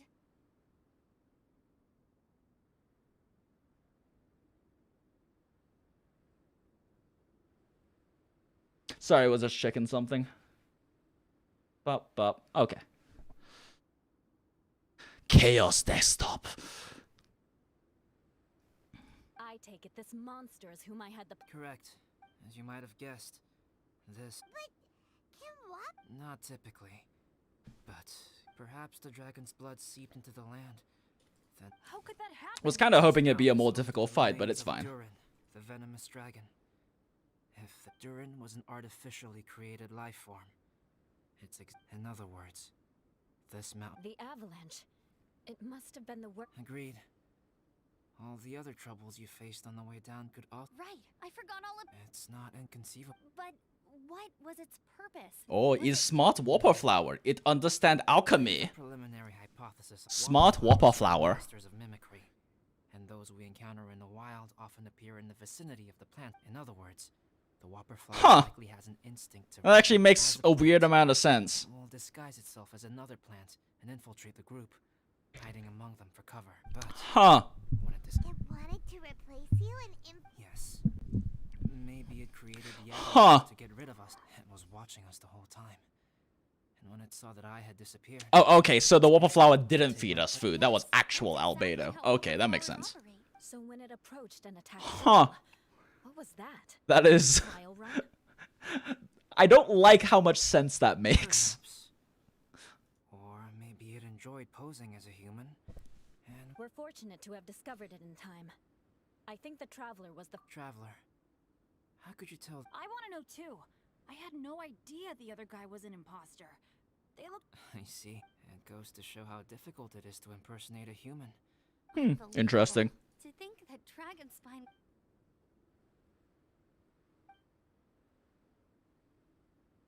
Anyway, at least we won in the end. It looks like my method did work after all. About if you're referring to having fallen down the mountain and avoided injury, Aww. well, Aww. that's because I Koi best boy. I mean Albedo best boy.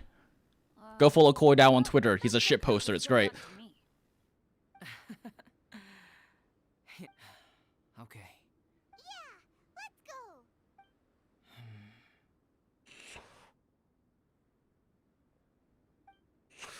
go. Albedo protect, cause he Geo character. Return to the quest again. How long have we been streaming at this point?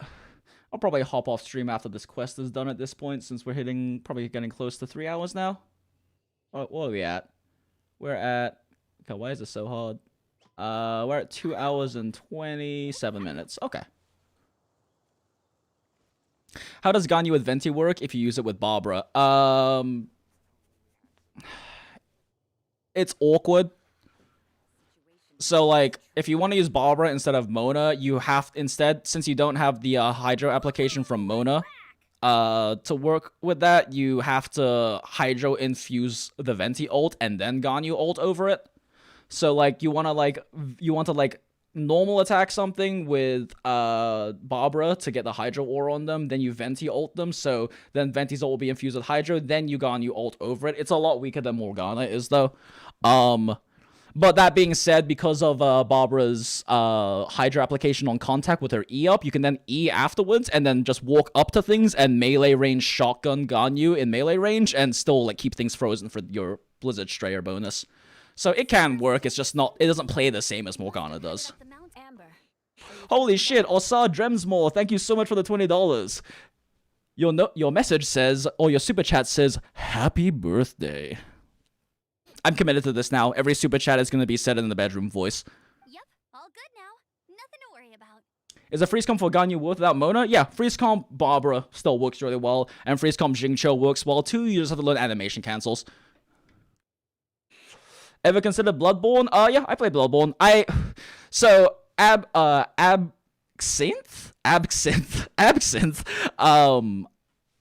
If you haven't seen, like, the recent videos, podcast talking about it, or you haven't seen some of my really early streams where I've talked about it, before, like, Genshin and before Monster Hunter World, and still today, like, the biggest series fanboy I am is of the Dark Souls series. The only game I have more hours in than Monster Hunter World, and I played Monster Hunter World for a year as my job. For 2 years, if you include Iceborne. The only game I have more hours in than Monster Hunter World is the original Dark Souls. I have done so many different kinds of challenge runs in Dark Souls. I am a huge Miyazaki fan. Hidetaka Miyazaki is hands down my favorite game director. And, like, I don't want to get all into that because it's a really long discussion of why I love Hidetaka Miyazaki so much. If you want to learn more, go watch the podcast Tuner and I did about it, because we have an entire podcast just talking about game difficulty and Dark Souls, and why game difficulty is used as a very important game design tool in the Dark Souls games to achieve what they've achieved. Hype for Elden Ring. Do you have a kitchen voice? What the fuck is a kitchen voice? No, like, really, like, what is a kitchen voice? Is that like the voice that, like, Food Network people use when they're, like, talking about food? What is a kitchen voice? You were thinking Hayao Miyazaki? Yeah, that's the problem, is that, like, there's Hayao Miyazaki and Hidetaka Miyazaki, and then there's, like, Miyamoto too, who, like, is close enough that, like, my brain conflates them sometimes. But yeah, Hidetaka Miyazaki. It is Hidetaka. Okay, now I'm not even sure. Is it Hidetaka Miyazaki? God damn it. Now I have to Google it because I don't want to sound like an idiot. Hidetaka Miyazaki. Yep, okay, yeah. Hidetaka Miyazaki is from Software. That is the right one. I'm not an idiot in this case. Okay. But yeah. TV cooking voice. What the fuck is the TV cooking voice? I don't know. Let's, like, look up, like, TV cooking voice. What is, like, a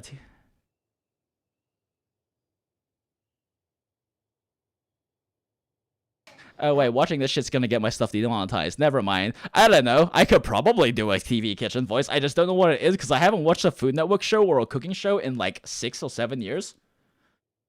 Gordon Ramsay voice. What is, like, I'm trying to think of, like, a really good Gordon Ramsay quote. I'm not like a voice actor or anything. I'm not very good at impressions. Let's see, Gordon Ramsay quotes. My gran could do better. For what we are about to eat, may the Lord make us truly not vomit. You're getting your knickers in a twist. This lamb is so undercooked it followed Narita school. I don't know if I could actually do a Gordon Ramsay voice. I'm like I said, I'm not really good at impressions. I can do like generic characters because I have spent like easily over a decade of my life being a dungeon master or a game master in tabletop RPGs. I generally DM'd or GM'd for most of the tabletop RPGs I played growing up and even today. So I can do like character voices and stuff, but I can't really do like impressions. I've never really practiced or been good at impressions. I don't know what I'd do without you. Gordon Ramsay voice is just as a Jeff. LOL, it's kind of true. Locked up in that cage. I really want to thank you all properly, but Huh? You must be pretty used to being on the receiving end of people's... come on, don't. Sure, plenty of people have shown me kindness before, but Aw, Bennett, best boy. No matter how many times people help me out in life, I will never forget any of Just it. add however ever to any of his quotes and you'll be fine. There's more olive oil on this than Popeye's dick. That's amazing. I feel like also a problem too is I can't really say a Gordon Ramsay quote without laughing. Well, instead of repaying those who helped you, perhaps you could help others yourself. Everyone meets others in need from time to time. Yep, you're right. That's what I've always tried to do, and will always right. And when Cyrus gets back, I'll find some way. Aw, Bennett, best boy. Quite an eventful day. Yeah, it has. It's really hit me how tired I am. I need to rest. Yeah, I need to get some water and maybe a piece of fruit. Once I'm rested up, I need to get back to being an instructor again. Oh, lol. Well, it looks like the curse of the mountain. It feels like an action-packed chapter has come to a close. Why not? Then, please, you sent something too, didn't you? Aw. Are you going back to your camp again? Okay. Good. Shall we set off right away? Oh boy, it time. It time for one-to-one talk with Albedo. Something something shipping, something something. Albedo's probably ace. Once again. I don't know, I get massive ace vibes from Albedo. Is this about the imposter? That's right. I have to say, Traveler, I'm very surprised you noticed. Yes. Do you mean the mark on my neck? Smart. Yes. Perhaps it's where it all began. There's definitely a hickey joke in there somewhere. There is totally a hickey joke in there somewhere. Beginning of a big story. Well, God damn it, now I just have the ship stuck in my head. Sound like something from a children. So, what do you think this diamond? A tattoo. No. Consider it a. A Have you ever seen birthmark? an Oh intricate my. glass ornament and wondered how it was made? Well, glass blowing is the Ha. widely known art in Tevez. Ha. Blowing. For this reason, glass blowing made in this way is as the name implies. Glass blowing involves blowing air into a hole. Ha. Much like this type God of damn it. glassware is known for having a ponto mark. I just can't get the perversion out of my head now. I'm taking everything as a fucking double entendre. This mark is a sign that the item was crafted by a human hand. It was crafted by a human hand, you say? Sounds kind of a It is a wondrous and beautiful art form. Alice says that these marks are seen as proof of the maker's the only Sounds like something a dom would say about a hickey or like bruises they left on their sub. These are proof of the maker's fine handiwork. God damn it. We're full degeneracy now, boys. Full degeneracy. My mark is something similar to this. The difference between synthetic and natural life lies in the directional flow of the life force. I guess instead of boys, I should say peeps, or something gender neutral. What's a fun gender neutral thing to refer to chat is? I'm just gonna say chatto. Chatto is gender neutral enough. The energy of a natural life form flows out. That's why flower buds bloom and curled leaves. I know my energy, my natural life form energy flows from within, flows out from within. Coom. That's why flower buds bloom and curled leaves unfold. Creating life Why am I reading everything as a double entendre? extent, Maybe I'm drunk too much. introduction of an external source of energy into the When the hole where the life force was infused is sealed at the end. It leaves a mark not dissimilar. God damn it. Okay. Coomer, the perversion, the degeneracy has taken full hold of me. Chemical substance drips and spreads. Oh god, it drips and spreads out in all directions. Rather ingenious diamond shape. Wow. This mark Oh is my a sign of God. my artificial origins. And proof. Cultured man spotted. So, quick side tangent topic. There are many moments where I realize how much I love my wife. The most recent moment I can recall where every fiber of my being goes, I love this person. I love my spouse, is when we watched Giguk's video about interspecies reviewers, and Jenny was like, we're gonna watch that. And so we watched it together. I didn't have to convince Jenny to watch interspecies reviewers. She saw Giguk's video about it and went, we're gonna watch that together.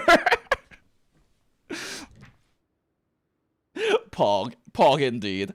I presume that the imposter intentionally avoided replicating this mark, so as you are fundamentally different from other people. Aw, we friends. Just as Paimon said, it all sounds like a story.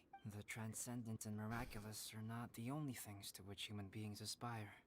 People like to believe that those who are thoroughly different from themselves could only ever exist in stories. Or, in other words, all the unfathomable things I have friends who write novels. If they wrote this story... Making up stories is easy. Oh god, Paimon is like your standard, Twitter, Reddit, or YouTube commenter. Oh, this is easy. I could do that. Why aren't you doing this thing right, creator-san? Oh. I didn't know you had... In that case, how about God. a storytelling contest? Yes, Albedo, beat Paimon into the ground. Show her inadequacy. Events of the last few days. Sounds great. I understand. Creativity is something. We'll see whose story is. Okay, we'll regroup with the... Sure. LOL. Oh, thank you, Muchira Max, and everyone else who has said happy birthday. I do appreciate it. My story. Yes, I should have known. Master's failed specimen in the dragon's belly. This is where the story truly begins. Oh yeah, that's right. Someone mentioned, show that. Someone mentioned that, or asked earlier, I saw it by the way in the middle of a cutscene. Oh, middle of reading stuff. What is a reasonable amount of resets for like a 12, Abyss 12 9-star clear? I'm the worst possible person to ask that for, because I am perfectly comfortable with resetting 50 to 100 times. So don't ask me that. The question is how much time do you have and how patient you are is more important. You have to understand, when my team and I in Monster Hunter World Vanilla got the world record run for KT, for Call of Taroth, that the world record run that lasted like 23 hours before we got dunked by the Chinese team we were competing with, it took us 50 plus resets to get a single run because we had to reset for the optimal spawn point. So I am numb, and then also I'm a Dark Souls fanatic, so I am numb as shit to resetting. I am the worst possible person to ask, oh, how much is reasonable resets? Because to me it's like, oh, just reset till you get it, bro. It's fine, just reset again. Oh, a single thing fucked up, just reset, it's fine.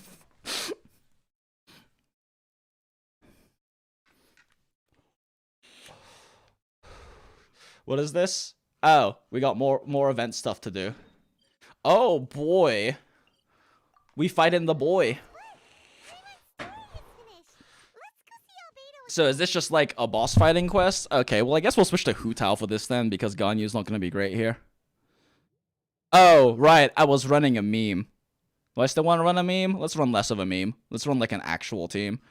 Okay, let's see if I'm sober enough to, like, actually do the micro on this team properly. I'm probably not, but I guess we'll fucking find out. Instructors. Yeah, I'm probably not sober enough to run this team right, because this is a pretty micro-heavy team, but we're about to fucking try and see what happens.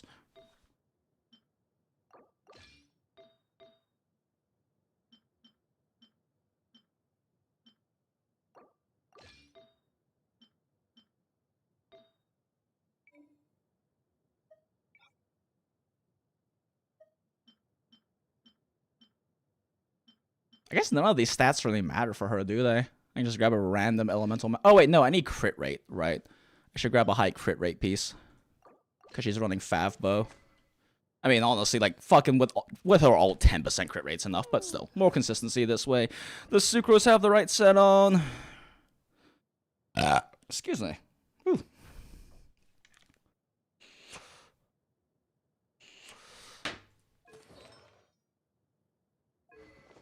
Yeah, we run Dragon Slayers, because... Actually, I forget. Is Dragon Slayers or Sack a bigger stat increase for Hu Tao?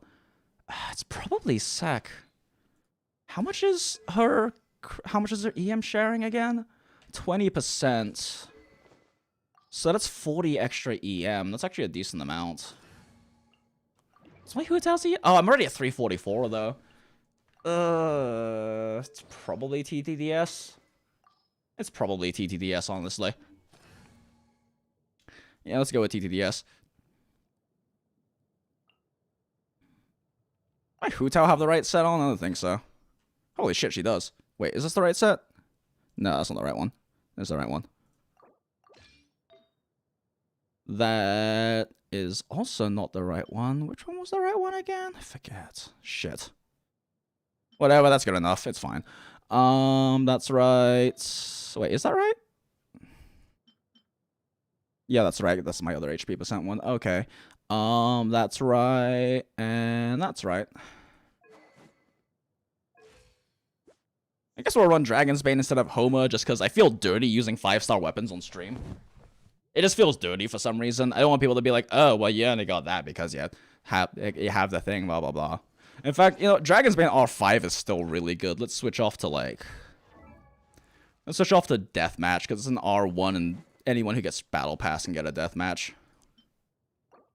And that just means I have to change my hats to my crit damage one, which is worse, but it's fine. What's my crit ratio at now, actually?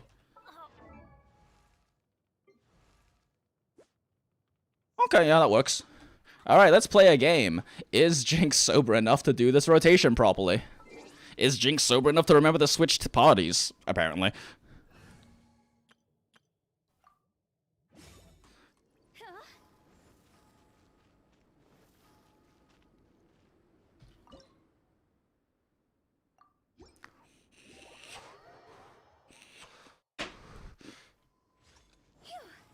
Is this just like... Is there anything special about this, or do I just fucking murder them? Time to act. Let me weave you a verse. No one escapes my Animo test 6308. Stand clear. Oh, what? Oh shit, I didn't get a pyro infusion. I didn't get a pyro on that. That's weird. Oh, do they have like an innate... Oh, it's because I have to bust this first. Shit. This might not be the best team for this then, actually. Animo hypostasis emulation. Yeah, because I have to bust a shield first, don't I? Okay, this team is a mistake. This team is clearly a mistake. So I have to destroy these things in order to, like, prevent its shield. Oh, I see. We pick this shit up and then we use it. Okay. I see how it works now. We pick these up and she can't regenerate? Okay. I understand mechanics now. Rain outlines your fate.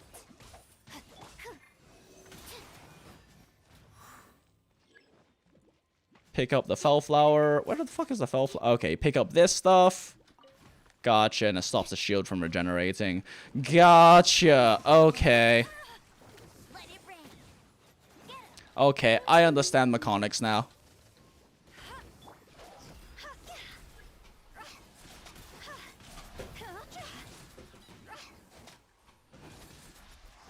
Absorption test. No one escapes my sights. Go, go. Stay. This is not the correct rotation, but it works. It's fine. This is fine.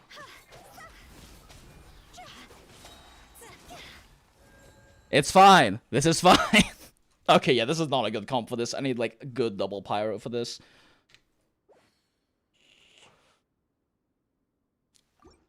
Well, Amber's still okay for this, honestly. She has good pyro application that helps burst the shield down faster. I just, now that I actually understand the mechanics, I can actually play towards them.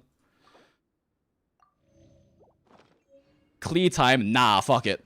I ain't no coward.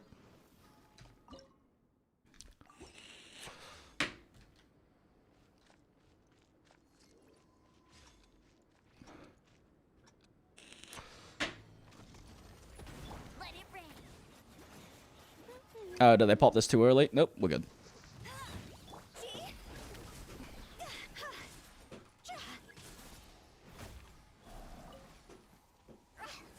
Oh god, why'd I go that way? God damn it, why'd you go that way? I don't know, is Amber fast enough for this? Not really.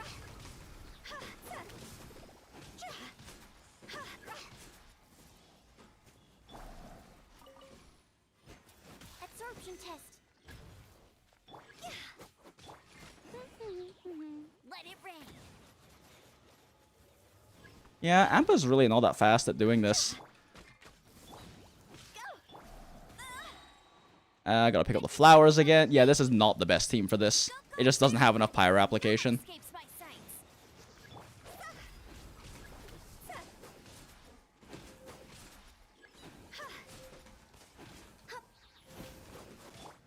Stand clear. God damn it. No! Stop! Come back! Give me thing! Yeah, this is not a good comp for this, holy shit. You got me. And Amber died. And I'm attacking the wrong targets. Yay. Yay, charge attack variants. 2308.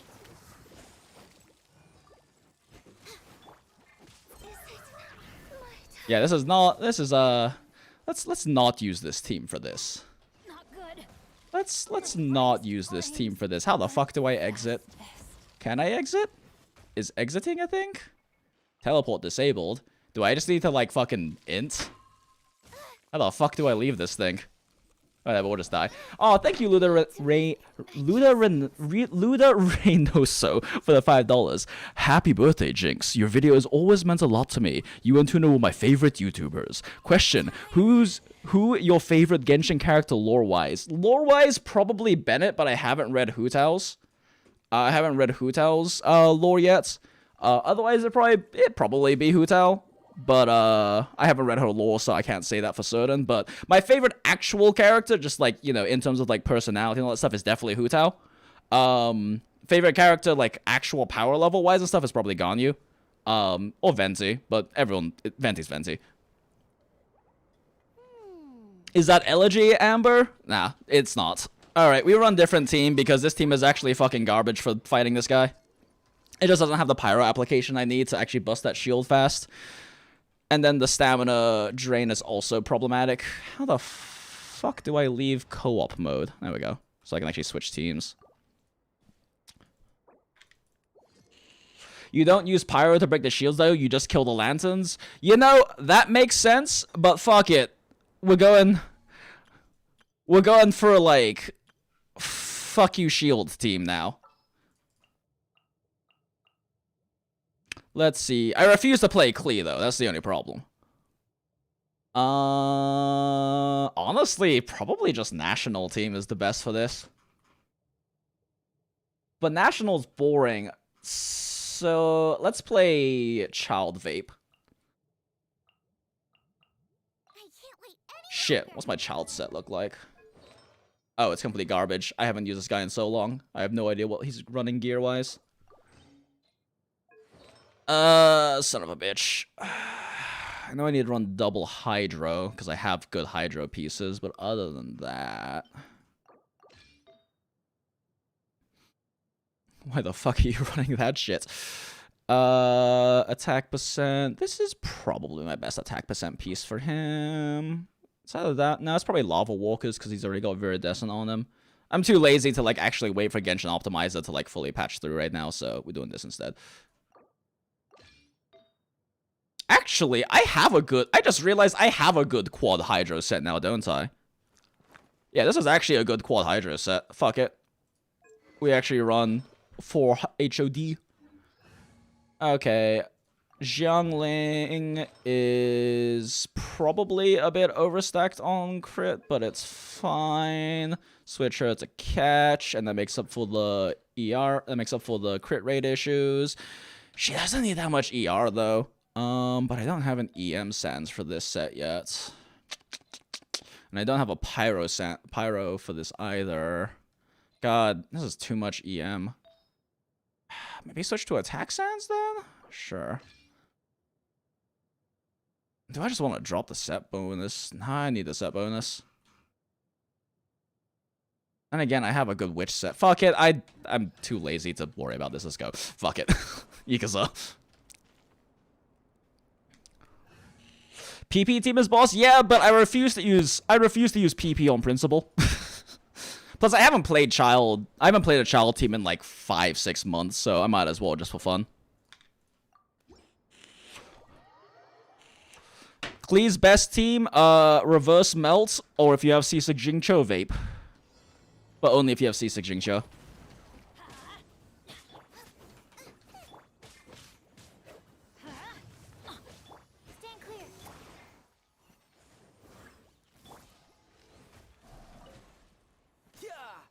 Where the fuck is that thing? How the fuck do I just shoot these things? Do I have to like actually shoot these things to break them? I'm confused. Oh no, those ones just hang out apparently. Okay. I see. Okay, so you gotta like wait for these things to drop, I guess, and then attack them? Or just charge shot them with child, that works too, I guess. Adventure time.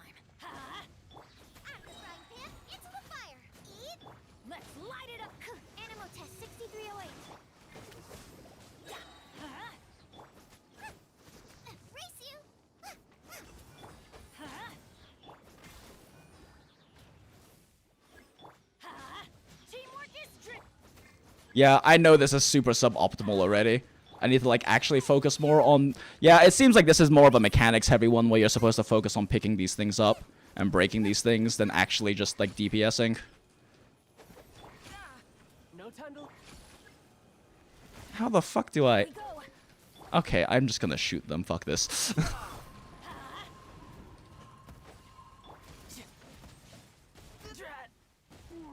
What is happening? I drunk too much for this. What is happening? Stand clear.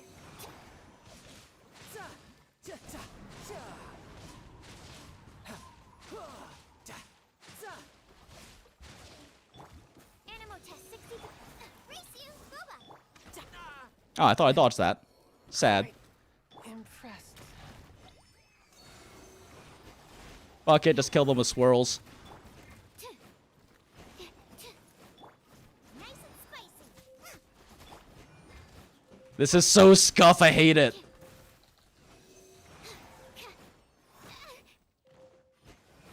Yeah, so clearly I just need to focus more on like actually breaking the things. This isn't like a stat check requirement, this is just a knowledge check thing. God, that was so fucking scuff. Holy shit, that was bad. Holy shit, that was bad. Okay, let's heal up real quick.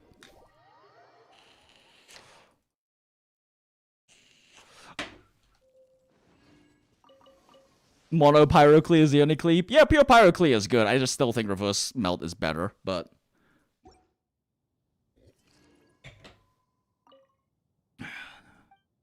Largely just because we have really good, like, melt units to work with them. Jinx has drunk too much. to know what is happening right now. And my lighting is dying because it's getting dark outside. No time to lose. What are we at time-wise now? We're basically at 3 hours. So I'm gonna do this for a little bit longer, then probably hop off at this point. I managed with Hooray for Circle's team instead. Yeah, that's fair. I'm kind of like insistent on making this team work now, just cause I can.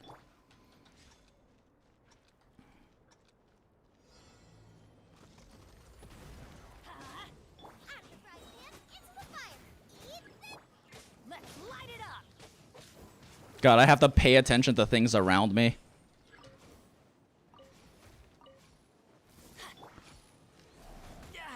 Amateur mistake.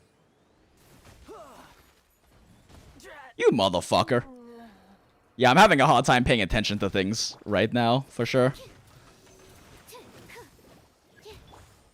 Yeah, I see. You're, like, supposed to break these things. For which Sucrose is probably the best. Yeah, Sucrose works better than charge shot spamming.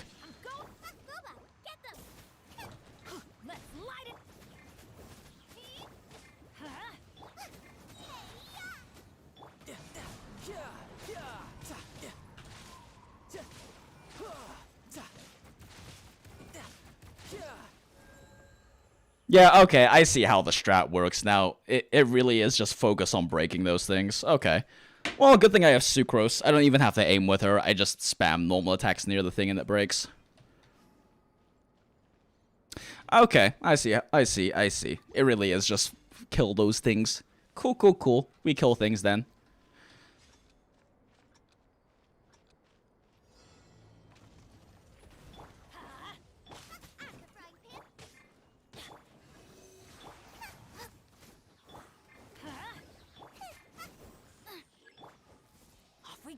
I don't see any of the fruits. Where are the fruits? Oh. No! Hit that one! Attack that one, Sucrose! Attack the one you're supposed to attack! Thank you.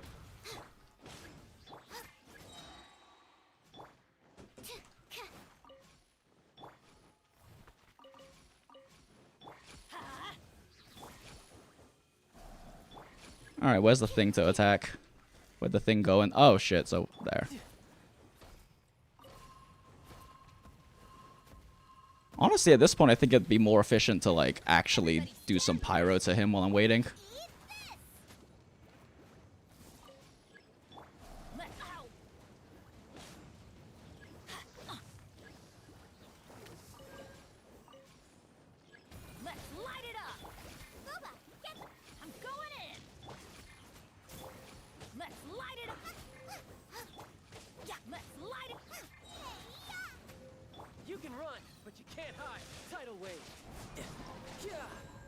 Not even bothering to VV with Sucrose. She literally just exists to break the things right now.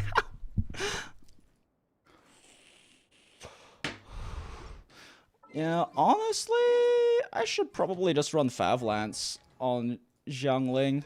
I can't get proper rotations off against this boss, so more energy is really the important part.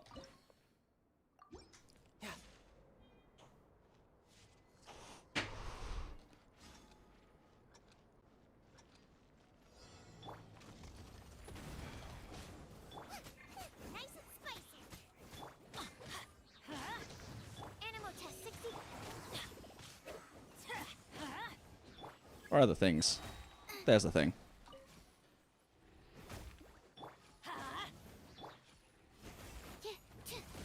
Wait, where's the thing to attack? There it is. Let's light it up. Teamwork is eat this.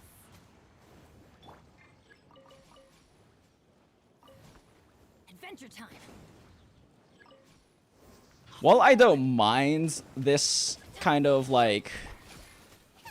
While I don't necessarily mind this kind of like mechanic heavy and not damage check sort of boss, I'm not a big fan of the mechanics in this fight. You're toast. Stand clear. Riptide.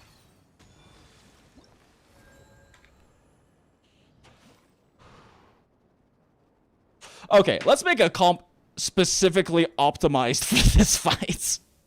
Because it's clear running, like, meta teams doesn't fucking matter. Let's make a comp, like, specifically optimized for this fight. So obviously we need Xiangling.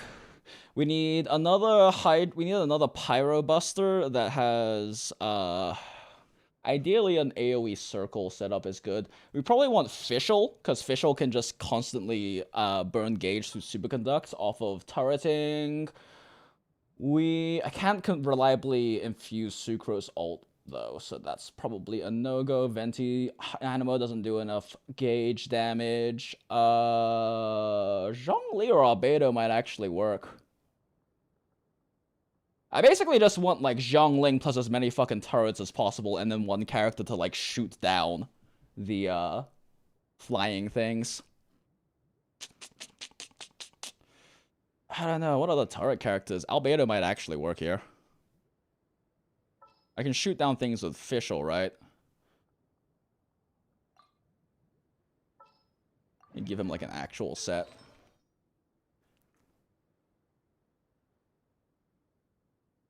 Oh, wait. Can Beto's lightning bounce to the flying things? Because if it can, that'll actually work really well. Now I'm curious. Let's try a Beto setup. But I need to have high ER on her more than anything else. Because my current set is not very ER focused. If there's nothing better to do, we could go foraging for ingredients. What's your ER at now? 164, it's fine. That's probably fine. Or, actually, let's just give you this set. Oh, but then Xiangling can't use this set. Never mind, this is fine.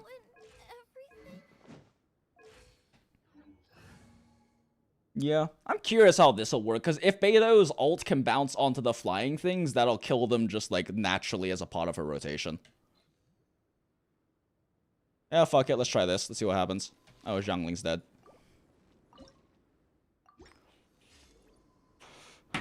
Albedo elevator works for killing the flying things? That sounds like a lot of effort. Oh, wait, no, you mean as in turret-wise. Yeah, actually, that makes sense. But I'm curious if Beto works for this.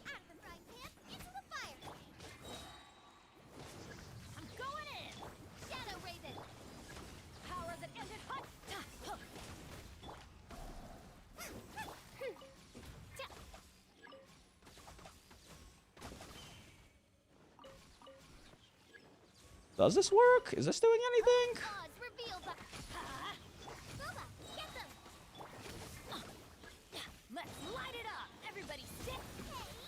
Well, this is definitely faster, and I'm pretty sure Beto's ult worked for this.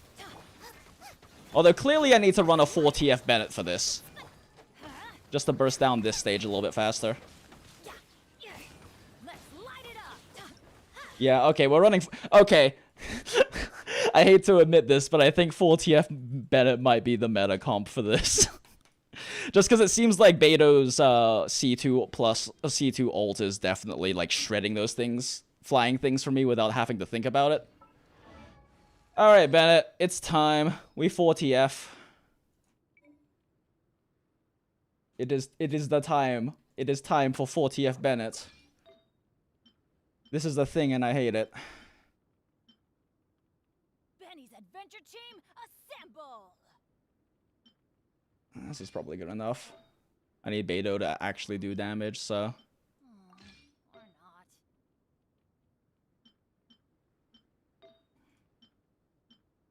Damn, all the good pieces are on Beto, though. It's probably fine. Good things come to those who don't wait around. That's what they say. What do I need? More crit rate, probably, right? No, more crit damage, surprisingly.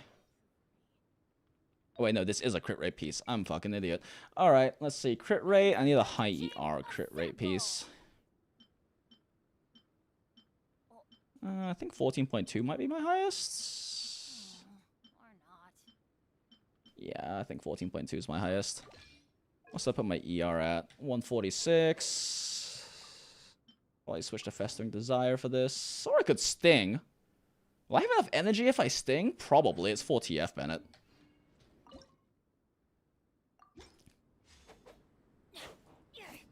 TF Bennett is hilarious, but Overload also kind of sucks against small enemies, so it's kind and he has to fight in a circle, so it's kind of a pain in the ass, but it's funny.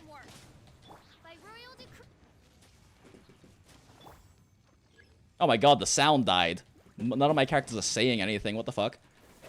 Oh no, 4TF can't work right now. I have been fooled. Okay, now 4TF can work. Albedo ult isn't up though, so I can't keep up. Oh, yep, there we go. There's the Electro War I need. 1 second E spam. Let's go. Let's go. God, this shit is funny. I love 4TF Bennett though. 1 second E spam is fucking hilarious. Yeah, 4TF Bennett is specifically the best counter to Lectors in the game, as Debbie Sword mentions. Well, this is effective. Jeff is happy somewhere, indeed.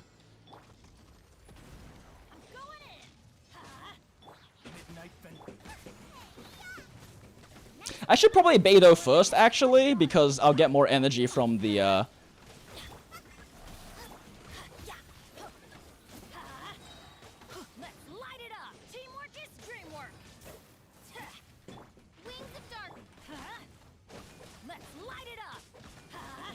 Look at those overloads! Look at those overloads! God, this God 4TF Bennett is hilarious. I fucking love 4TF Bennett, man. I wish there was more shit it was viable against. It's so fun. Gotta refill my vape juice while I wait for the boy to spawn. Where my Whopper Flower boy at? There my Whopper Flower boy at.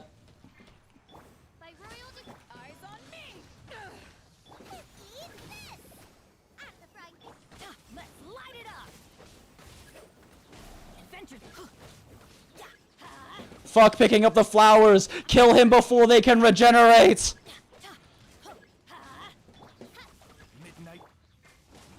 Okay, this might not be the best plan. They might regenerate a bit too fast for this to be viable. Yeah, they regenerate a bit too fast for my my gauge output.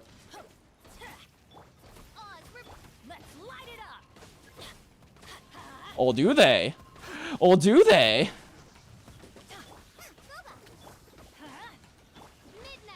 Yeah, they do. Fuck. God damn it! Fuck it. At this point, just brute force.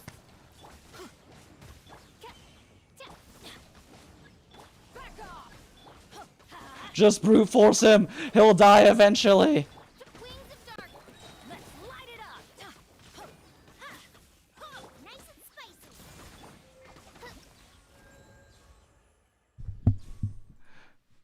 It was still pretty fast overall.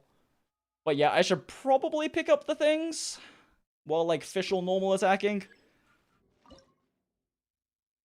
I don't know. I had that one run where I actually managed to burst him down before like the stuff happened though, so maybe I just need to like change my rotation a bit and this will work. Let's try this.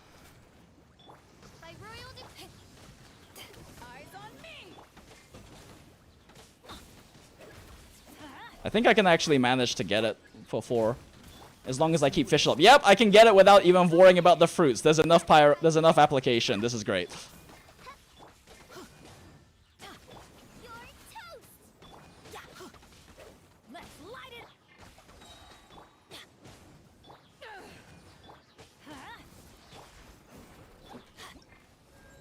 Screw your mechanics. I have 4TF Bennett.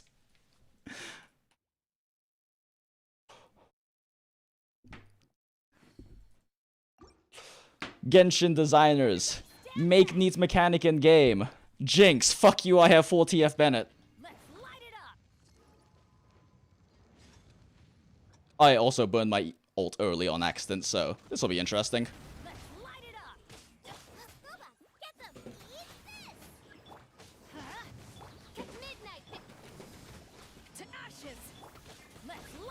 My ER is also really low on Bennett right now. Ah, still got it. Fuck you. Alright, now we can maintain an Electro Aura. Fantastic.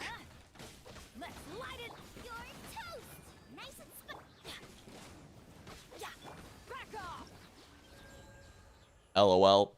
LOL 40F Bennett meta. 40F Bennett meta against the vent boss.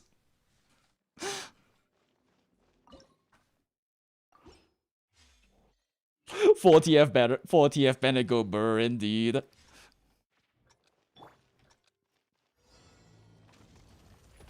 Everybody stand back! Wings of darkness at the frying pan! Power that ended...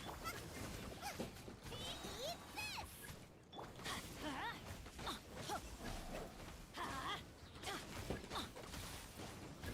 Oh no. Okay, we good. Teamwork is nice and spicy! Let's light it up. Shadow...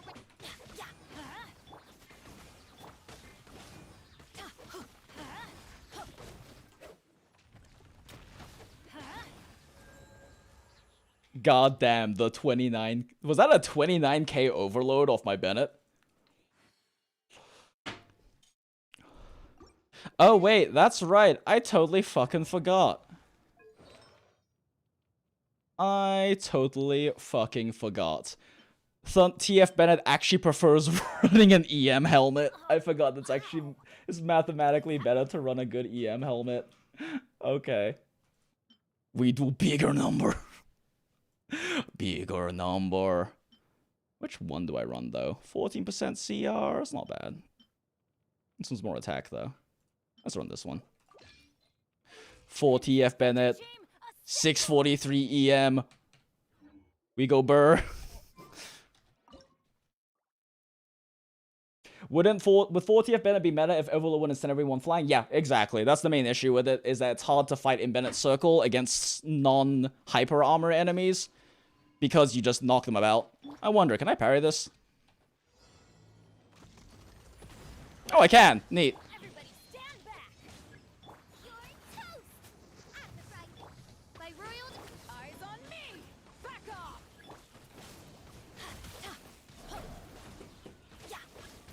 Let's light it up. The fact that this works is fucking hilarious. Going in. And fucking terrible at the same time. Let's light it up. So here's the problem. C6 Bennett actually kind of screws this if I don't have Beto ult active, and I kind of don't want to have Beto ult active. I might need to not normal attack and just spam E. Then again, normal attacks still trigger overload, so it doesn't make a huge difference. Happy birthday. Thank you so much, Heartless Alien. I appreciate it. Where the fuck do you spawn? Is it right here? Right here. Teamwork is dreamwork! Eat this! Nice and spicy midnight phantasmagoria! Back off. To ashes.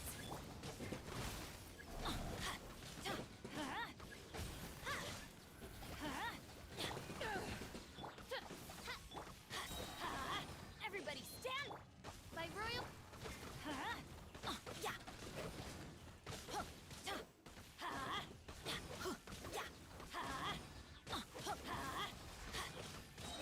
Let's light it up. This comp is funny. This comp is funny. If you have C6 Bennett, switch to Overload Razor. LOL. Oh god. Do I want to Overload Razor? That does sound funny. Hmm.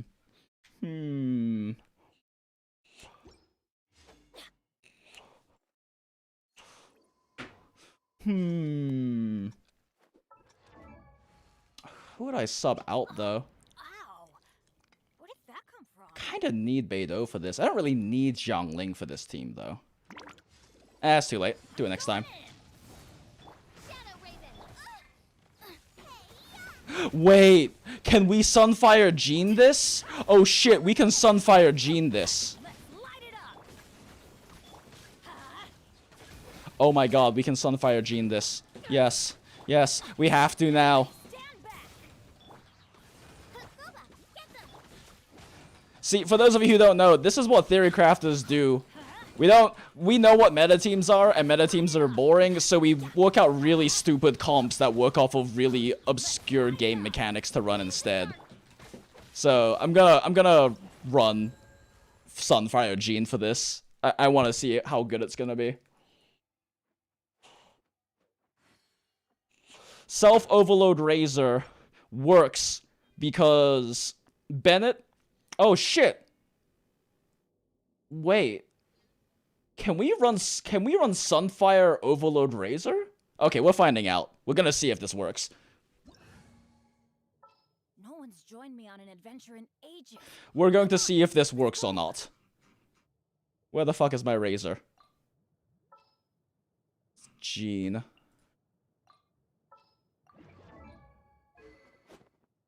Give you Fav Sword. Give you... I guess we'll just get Sucrose's VV set. Ow. Oh, wait, no, Venti's is better. More ER.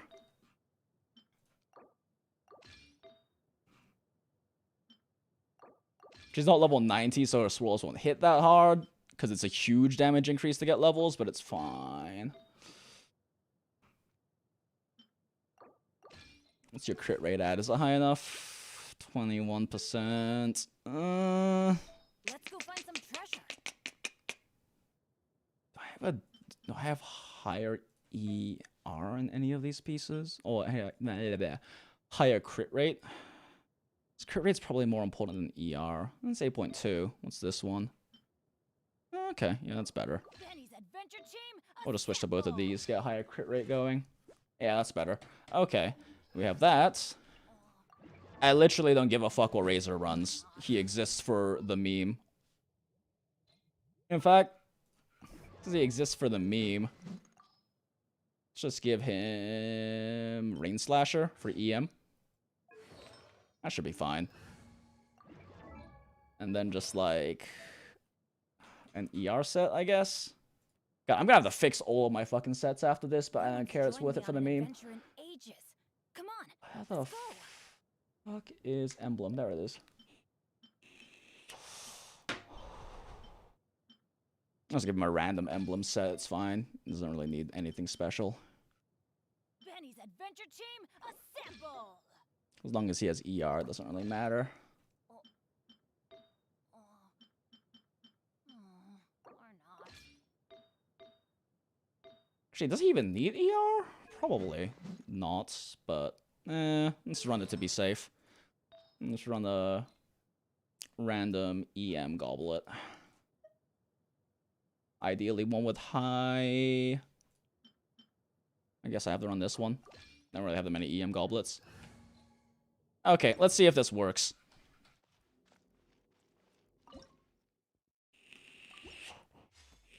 So first off, let's just see if Sunfire Gene works, and then we'll add Razor into the mix and see what happens.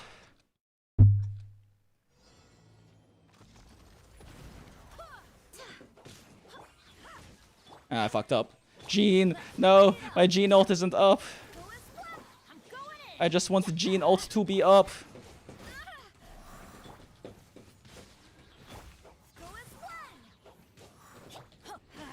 Ah shit, my Bennett's also not running ER, so he's gonna have ER problems.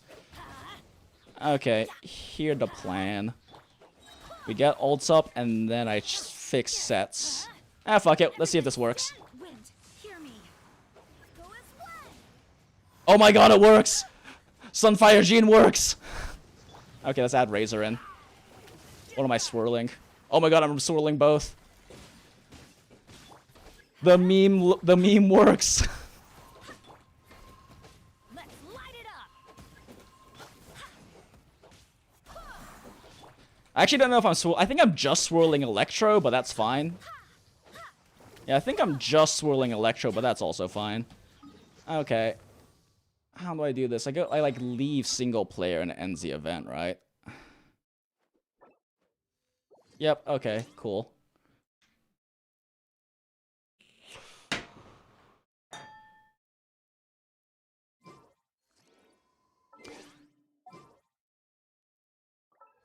Alright, let's just give him like... Since Bennett is no longer... God. Is Bennett the trigger? I don't remember if Bennett's trigger in EM in Overload Razor or if Razor's the trigger. I don't remember. It's fine. Either way, he needs to run ER. That's not really an option to not, so... Good things come to those who don't wait around. That's what they say. Wait, did it, like, kill my... Ah, god damn it, I have to reset this. Okay, boop, boop, boop, boop. Beto, Razor...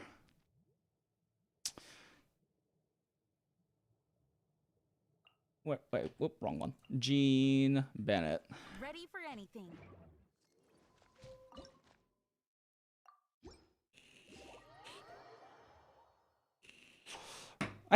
I'm pretty sure Razor's the trigger. Pretty sure he's the trigger. So, oh fuck, I'm too far away. Kazuha! I swear by my sword. Go as one. Eyes on me. It works!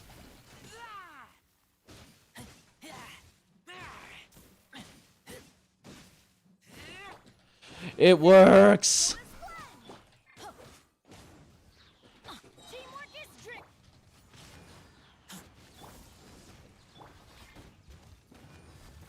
I do need to figure out how to get Bennett's ult up faster though. Yeah, I definitely need to run an EM build on Razor for this. Because at this point I'm not doing enough damage. Let's light it up. Yeah, okay, I need to switch Razor to an EM build. To ashes. Full Thundering Fury should probably work. Go as one. I'm going in. Wind, hear me.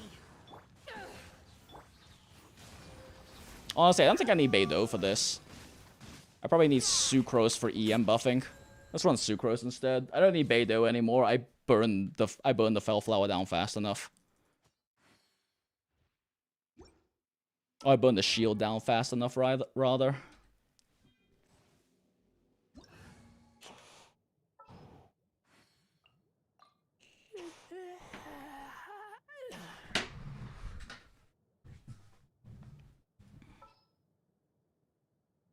Is Thunder Soother good? No, I think I'm mostly keeping a Pyro Aura on them. I wasn't really paying attention, but I'm pretty sure I'm keeping a Pyro Aura on them.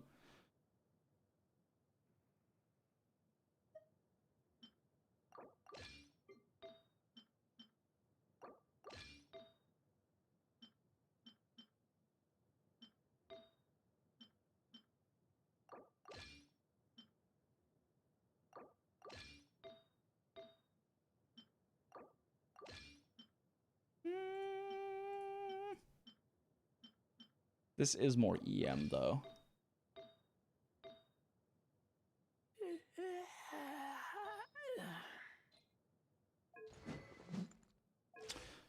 Okay, that puts me at 611. God, he's only level 70 is the problem, so he's not actually hitting that hard with his overloads. Got Thrilling... We need to switch Thrilling Tales out for Sack. Now I just have to figure out how to swirl Electro for Razor. Is really the only thing there. You're good. Ooh, I know. We run Instructors on Bennett. Yes. Yes. We run Instructor Bennett for this.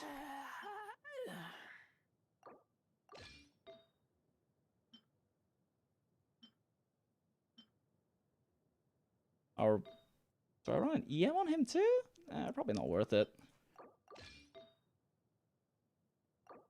Damn, I don't have an EM piece. Let's switch this out for, like, I don't fucking know. It doesn't matter. Just an ER, random ER piece.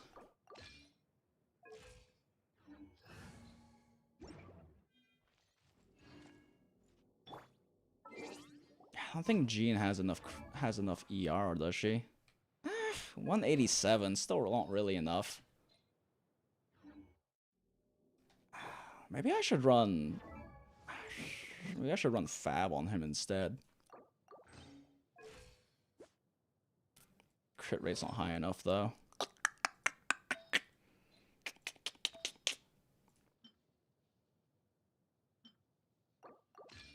I keep watch.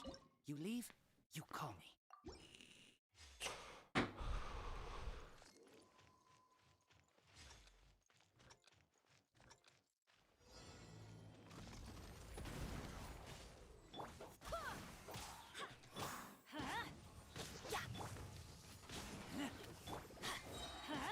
Teamwork is drip. Barbados, guide us. Swirl, mark.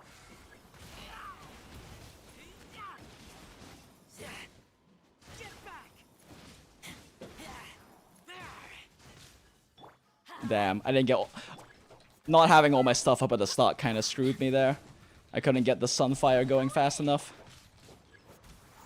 I swear by my sword. Yeah, I'm getting kind of screwed by not having all my ults up at once.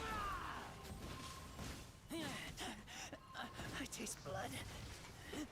No, the Sunfire is falling apart. No! Test. Animal test. Let's light it up.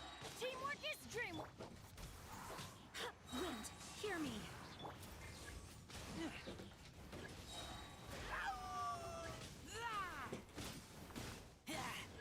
Get back! No, it's falling apart. I'm so sad. Yeah, not having ults up at the beginning Let's light it is a big factor with this setup. So let's just get everyone's ults up together. Why can't I hit him? Oh, he's invulnerable. Oh, he's invulnerable right now. I see.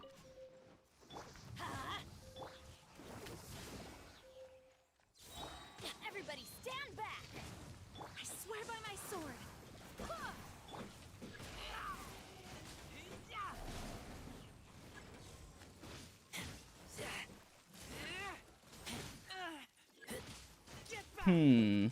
Why is my application dropped suddenly? I guess the lack of Beidou is actually the big difference here. Beidou was necessary to have enough application for this. I guess we could probably just switch to Xiangling though. Yeah, okay. Yeah, losing Beidou was the big issue here. I need to keep Beidou for this comp.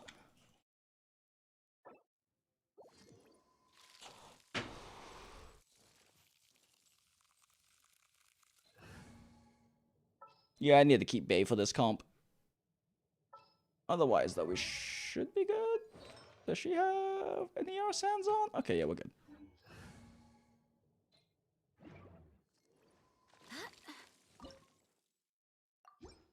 Yeah, I need Bay, though. Unfortunately.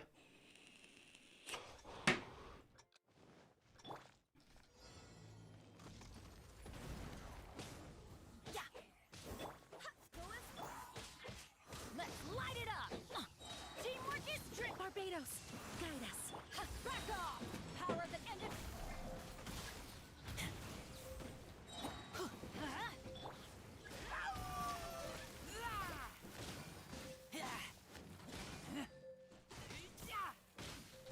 Let's light it up.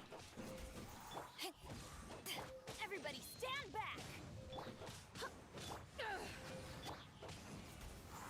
Wind, hear me. God, this comp would work a lot better if Jean was actually level 90 and her swirls did enough damage. They don't really do enough damage is the problem. It's like, what? 2.7k swirl? Yeah, it's not really enough. Go in it. Go as planned.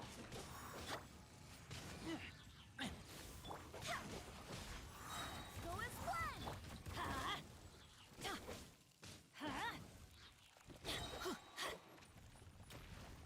Teamwork is dreamwork. I swear by my sword. Go as planned.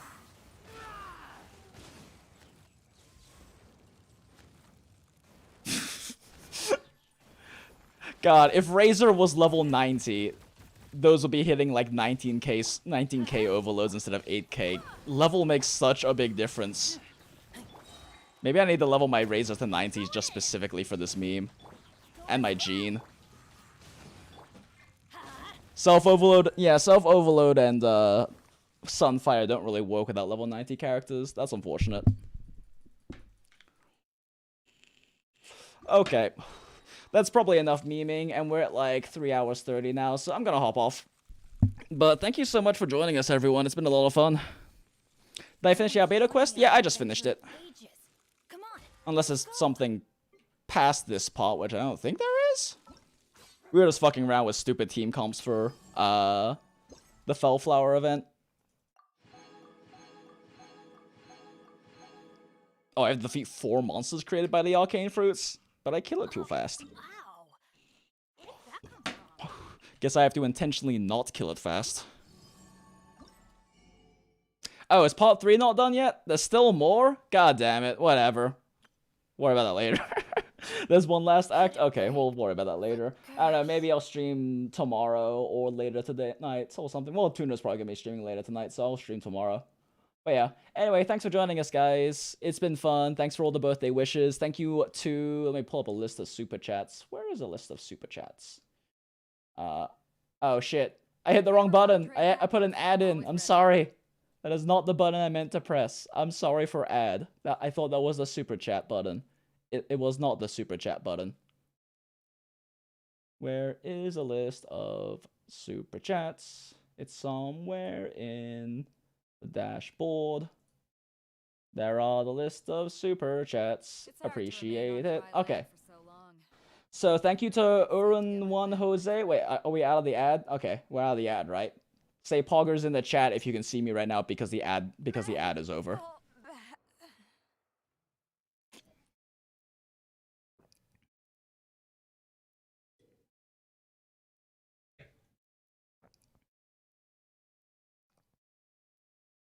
Okay, there's the poggers. I was waiting. Alright, cool. So, thank you to Urin1 Jose for the $10, and the I've got $10 on Jenny in the Rona Rumble. Get well soon, Mrs. Jinx. From the last chat, I apologize again for not seeing that last time. Thank you to Neo VSS or VS Smith 19 for the $2 USD, who said happy birthday. How do I make Thoma good? Please help. Jim 2.0 for $5, who said, your optimizer video is still the one I recommend to people the most. I send that to someone at least once a day. The optimizer is life-changing. Thank you. I apologize I didn't call that one out when it happened because my notifications thing doesn't work. I'll work on that. We have Pio Trasdual with the PLN Z25. I have no idea what that is, but thank you so much. Happy birthday. And it's super sad that Bennett calls his dad that he never met. William Wells with a $5 who said holy cow, I finally caught you live. Thanks for being my Monster Hunter math guy over the years.